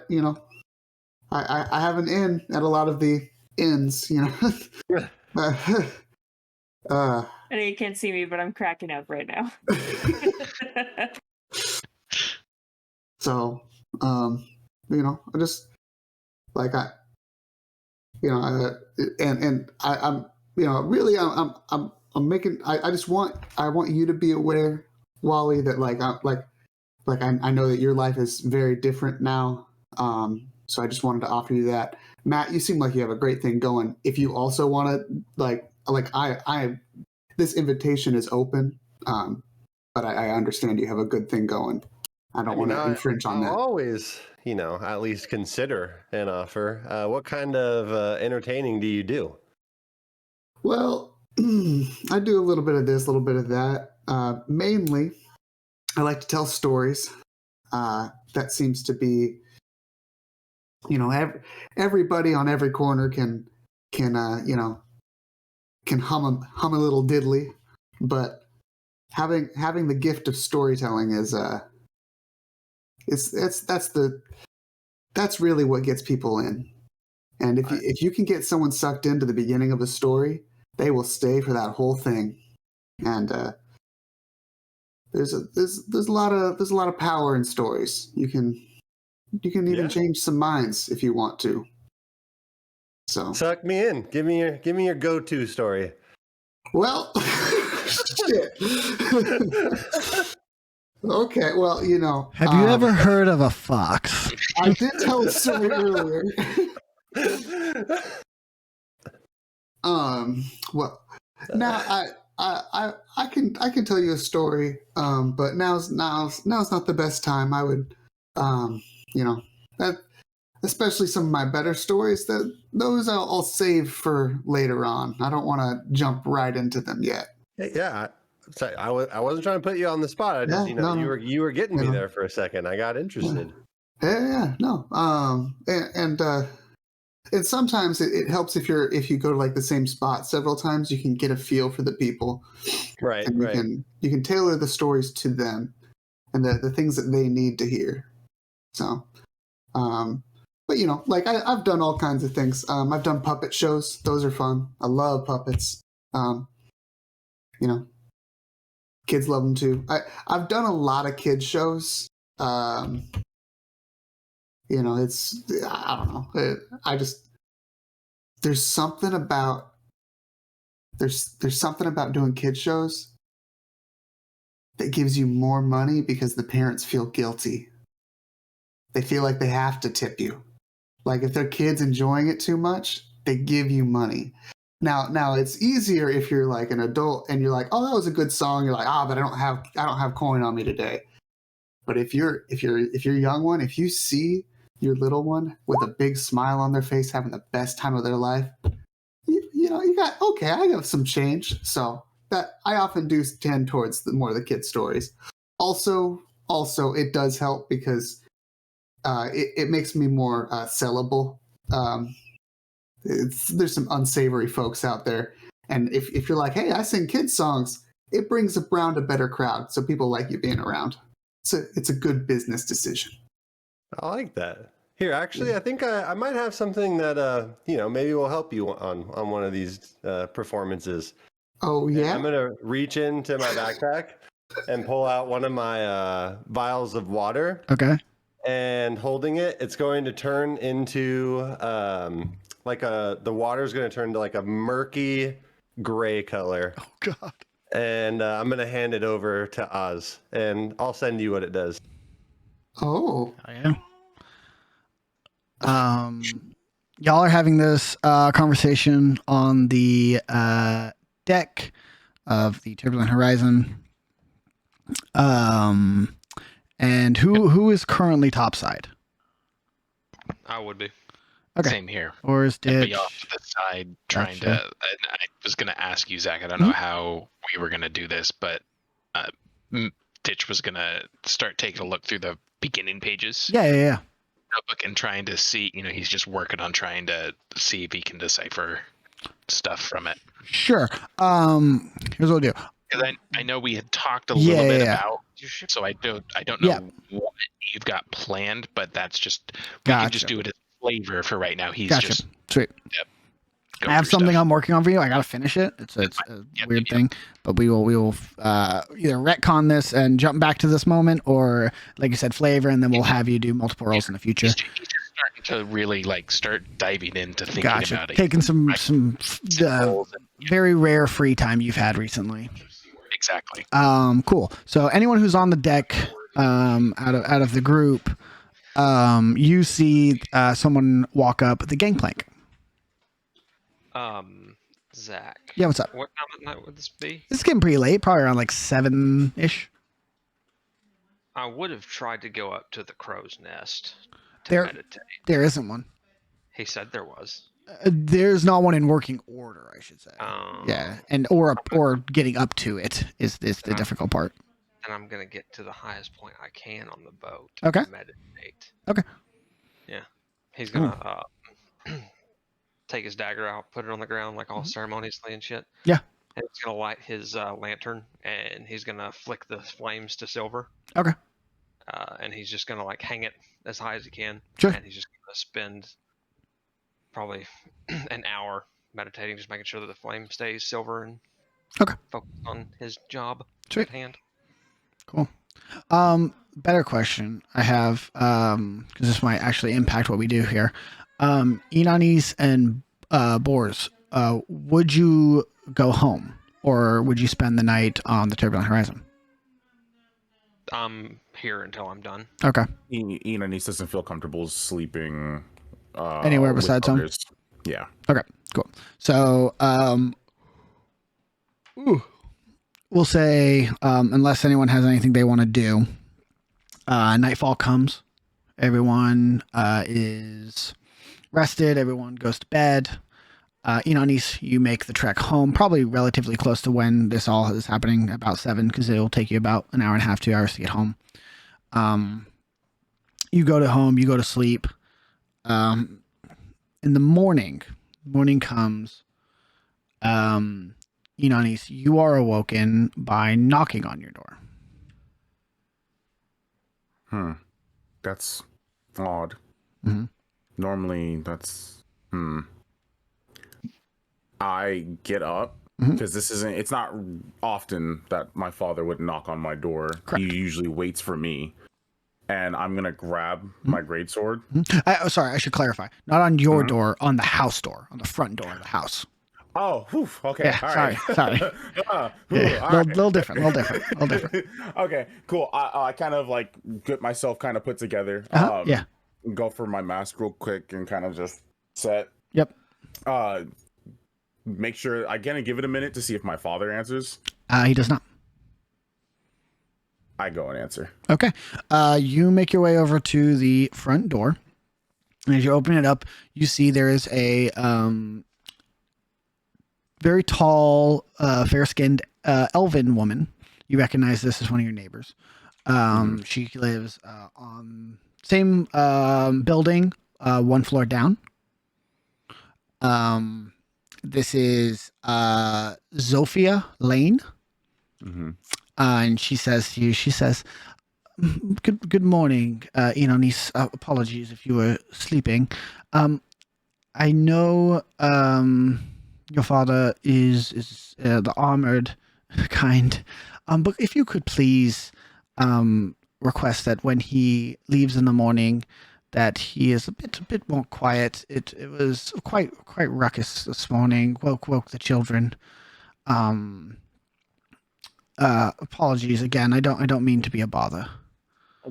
Not at all, Miss Lane. Not at all. And this is Malik to Zach.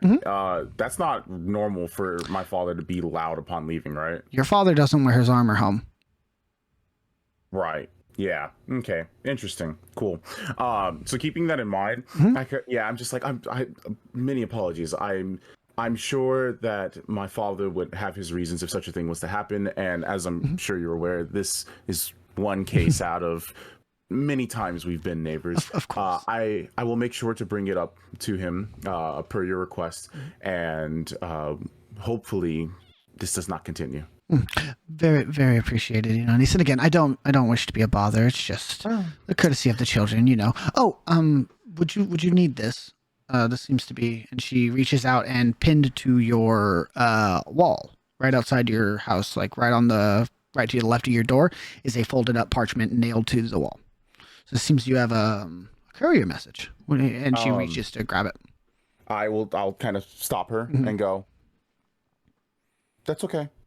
It's probably something that my father may want to see upon his arrival. It's probably for him, not if it was for me. I'm sure someone would have informed me of something. Still night business, I understand. Of course, yes. But I appreciate you calling it to my attention. Happy to do so. You have a wonderful morning, niece. And she goes head downstairs.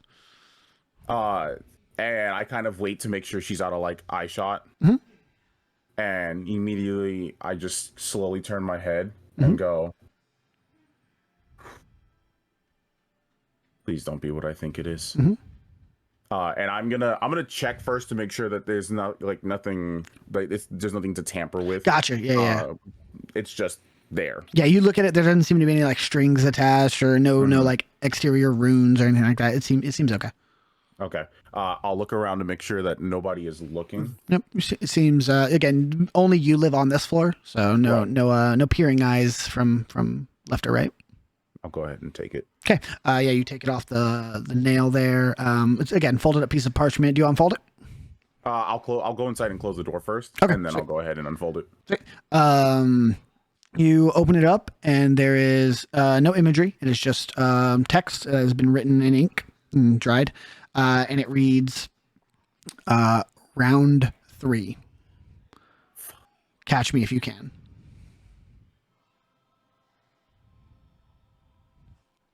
Nothing else there? Nope.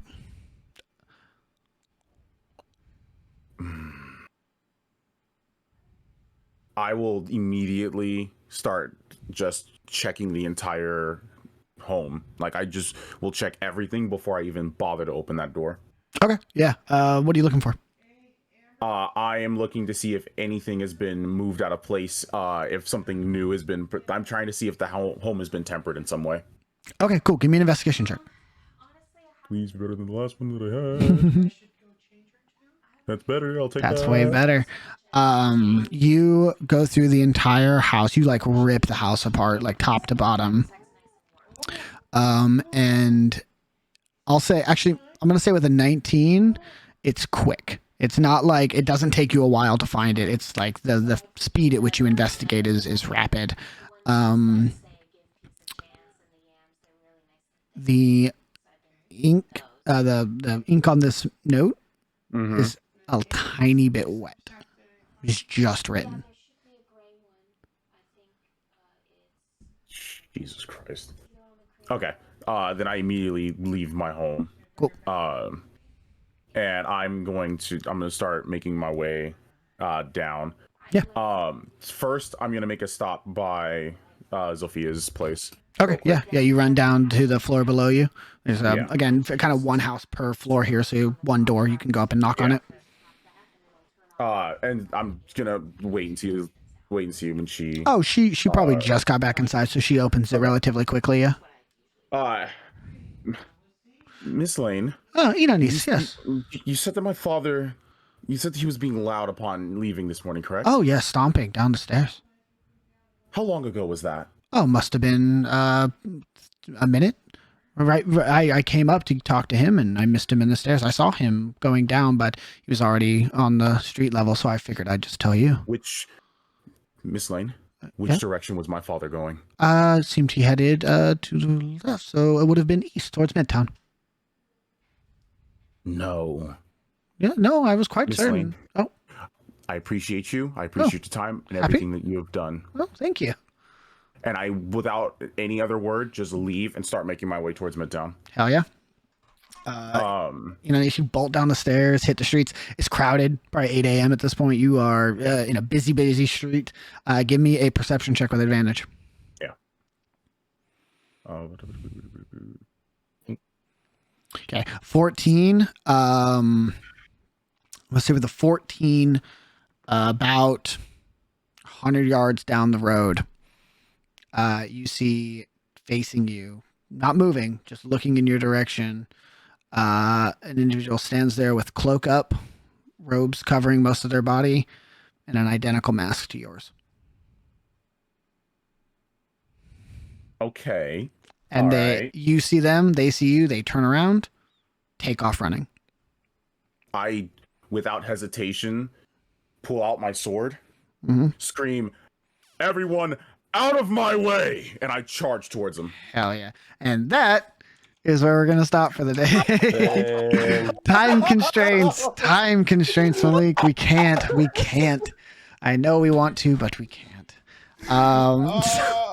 So that is going to wrap it up on our session 3 of Noximbres from the Six Boroughs. Thank you guys so much for hanging out with us tonight. We really appreciate you. And we will see you guys next Wednesday. Don't forget, YouTube video should be up tomorrow with the session, as well as follow that Twitter, Instagram, TikTok, all those things for updates to the schedules and anything that pops up. I think that's it. Have a wonderful night. Thank you guys so much, and we'll see you next time. I need answers.